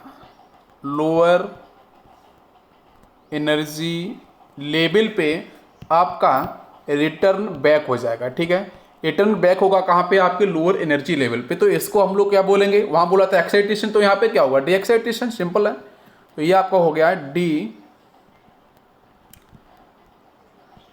D excitation. ठीक है, डी एक्साइटेशन ऑफ इलेक्ट्रॉन्स। बात समझ में आ रही है, क्लियर है? ओके, अब इसके बाद मैं नेक्स्ट पॉइंट डिस्कस करूँगा आपको कि बच्चों मान के चलो एग्जाम्पल के तौर पे अगर समझते हैं, तो मान चलो आपके फर्स्ट रो है, सेकंड रो है, थर्ड रो है, फोर्थ रो है। मान चलो फर्स्ट रो पे सपोज आपके बैठे हैं 90% वाले बच्चे, सेकंड पे बैठे हैं सपोज 80% वाले, इस पे बैठे हैं सपोज 75% वाले बच्चे, इस पे बैठे हैं 65% वाले बच्चे। अगर 65% वाले बच्चे के अगर मार्क्स बेटा नेक्स्ट एग्जाम में अगर ज़्यादा आ जाते हैं, तो ऑब्वियसली बेटा वो आपके फर्स्ट रो पे चला जाएगा। 90% अगर उसके आते हैं 60 वाले के, तो मतलब यहाँ से क्या हो रहा है भाई, आपका जब उसे एनर्जी मिली तो एक्साइटेशन हो गया ना भाई, लोअर से हायर में पहुंचा कि नहीं पहुंचा। और जब अगर आपके 80 वाले के अगर आपके 75 आ गए, 60 आ गए, तो नीचे आ जाएगा ना, तो इसको बोलेंगे हम डी एक्साइटेशन। तो यही आपका होता है, मतलब फिक्स्ड आपका यहाँ पे एक ट्रैक है, जिस ट्रैक पे इलेक्ट्रॉन घूम रहे हैं और बीच में कहीं नहीं मिलेंगे। यहाँ पे अगर बोलोगे ना तो यहाँ इलेक्ट्रॉन मिलेंगे, बिल्कुल प्रोबेबिलिटी जीरो होगी लगभग। तो यहाँ पे इलेक्ट्रॉन आप पे घूमे रास्ते हैं इलेक्ट्रॉन्स के, ठीक है, ये सीट्स हैं बच्चों की बैठने की। तो जब बेटा उसको एनर्जी और मार्क्स मिलेंगे तो अवश्य बेटा उसका एक्साइटेशन हो जाएगा, और जब उसके मार्क्स कम आएंगे तो डेफिनेटली बेटा वो पीछे जाएगा। ये भी आपका फिक्स्ड है, तो इसको बोलते हैं डी एक्साइटेशन। बात समझ में आई क्या? ये कॉन्सेप्ट ईजी है, ओके। इसके बाद मैं बात करना चाहूँगा कि मान के चलो अगर आपका इलेक्ट्रॉन है, उसने अगर एनर्जी को लूज़ किया है, गेन किया है, तो उसके हम डिफरेंस या कितनी वैल्यू की बात करेंगे वो आपको बात करेंगे। तो यहाँ पे एक फॉर्मूला आता है आपका, that is E1 is equal to E2 minus delta E, या फिर आप इसे ऐसे लिख लो सिंपल तरीके से, E1 plus delta E is equal to E2। ठीक, अगर मैं सेकंड फॉर्मूले की बात करूं, देखो ये फर्स्ट से सेकंड की हम लोग बात कर रहे हैं। अगर हम फर्स्ट से थर्ड की बात करें तो E1 plus delta E is equal to आ जाएगा आपका E3। तो हम लोग फर्स्ट से थर्ड की बात कर रहे हैं यहाँ पे, फर्स्ट टू थर्ड, और यहाँ पे बात कर रहे हैं फर्स्ट टू सेकेंड। ठीक है, ये बात समझ में आ रही है। तो हम यहाँ पे एक स्टेटमेंट आपको बोलने वाले हैं, वो काफ़ी इंपॉर्टेंट है, ध्यान से सुनना है इसी चीज़ को लेके। स्टेटमेंट क्या है कि एन इलेक्ट्रॉन गेन और लूज एनर्जी, ठीक है, वो अगर इलेक्ट्रॉन एनर्जी को लूज कर रहा है या गेन कर रहा है तो इसकी एक्चुअली में वैल्यू किसकी इक्वल होगी, तो उस एनर्जी की वैल्यू एक्चुअली में इक्वल किसकी होगी, जो डिफरेंस होगा टू एनर्जी लेवल्स का। तो भाई अगर फर्स्ट से सेकंड पर जा रही है तो इसका डिफरेंस, जो एनर्जी लेवल का डिफरेंस होगा उसकी वैल्यू की वो इक्वल होगी, इसका मतलब यही होगा। अरे बात समझ में आ रही कि नहीं आ रही है? ओके, तो इसके ऊपर क्वेश्चंस कैसे बनते हैं उस पर हम लोग बात करेंगे अभी। ओके, तो ठीक है, हम लोग करते हैं यहाँ पे स्टार्ट। जैसे मान के चलो बच्चों, यहाँ पे आपका न्यूक्लियस है, ये आपका फर्स्ट सेल, सेकेंड सेल, इस तरीके से थर्ड सेल। भाई फर्स्ट सेल की एनर्जी कितनी थी, -13.6। नेक्स्ट एनर्जी कितनी थी, दैट इज़ -3.4। नेक्स्ट एनर्जी कितनी थी, दैट इज़ -1.51। अगर बच्चों हम बात करें कि इस फर्स्ट से सेकंड में इलेक्ट्रॉन अगर आपका मूव किया, जैसे हम, तो मुझे आपको बताना है कि यहाँ पे कितनी एनर्जी आपको देनी पड़ेगी। एक्चुअली क्या है, ये एटम आपका एक्चुअली इलेक्ट्रिकली न्यूट्रल है। कैसा है, न्यूट्रल है। तो जब हम बात करते हैं एटम्स को बाहर निकालने की, या एटम को इलेक्ट्रॉन को बाहर निकालने की, या एटम को आयोनाइज करने की, तो हम आयोनाइजेशन एनर्जी वर्ड यूज करते हैं।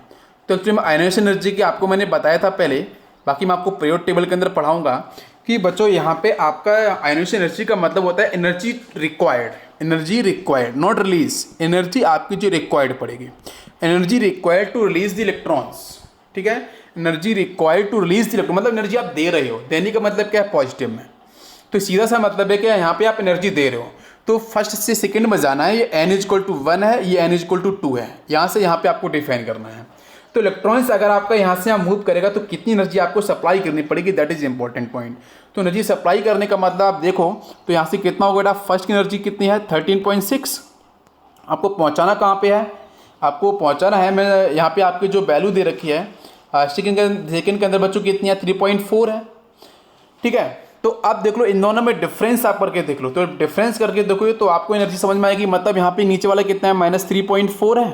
ठीक है, तो इनके बीच का आप डिफरेंस देख लो तो समथिंग आपको दिखेगा 10 पॉइंट समथिंग में आपका कुछ दिखेगा। तो इतनी एनर्जी आपको सप्लाई करनी पड़ेगी। बट अगर मैं एक क्वेश्चन ऐसे बोलूँ कि बच्चों मान के चलो आपका जो फर्स्ट है वो 13.6 का था, उसको आपने 11 वोल्ट एनर्जी आपने सप्लाई कर दी, तो भाई कितना कहाँ पे बचा पहुँचा है, ये पहुँचा -2.6 पे। तो क्या -2.6 इलेक्ट्रॉन वोल्ट कहीं दिख रहा है आपको, कहीं नहीं। वो बेटा बीच में आएगा, कहीं फर्स्ट और सेकेंड कहीं बीच में कहीं ना कहीं मिलेगा, तो इलेक्ट्रॉन एग्जिस्ट ही नहीं करेगा। तो एनर्जी आप सप्लाई करोगे लेकिन एनर्जी बेटा आपको इलेक्ट्रॉन वो एक्साइट नहीं करेगा। अरे बात समझ में आई क्या? तो एनर्जी तो इलेक्ट्रॉन आपका एक्साइट नहीं करेगा, इस पॉइंट को समझना है। तो बाकी मैंने फॉर्मूला आपको बता दिया। अब हम चलेंगे बेटा नेक्स्ट पॉइंट पे, स्पेक्ट्रम पे, एटॉमिक स्पेक्ट्रम, जिसका हम लोग नेक्स्ट लेक्चर में बात करेंगे। इसको आप रिवाइज करो और लास्ट में आपको कोई डाउट रहता है तो आप मुझसे डिस्कस करना, टेक्स्ट करना। और लास्ट में मैं आपको यहाँ पे क्वेश्चंस भी आपको सॉल्व कराऊंगा, कुछ अच्छे क्वेश्चंस।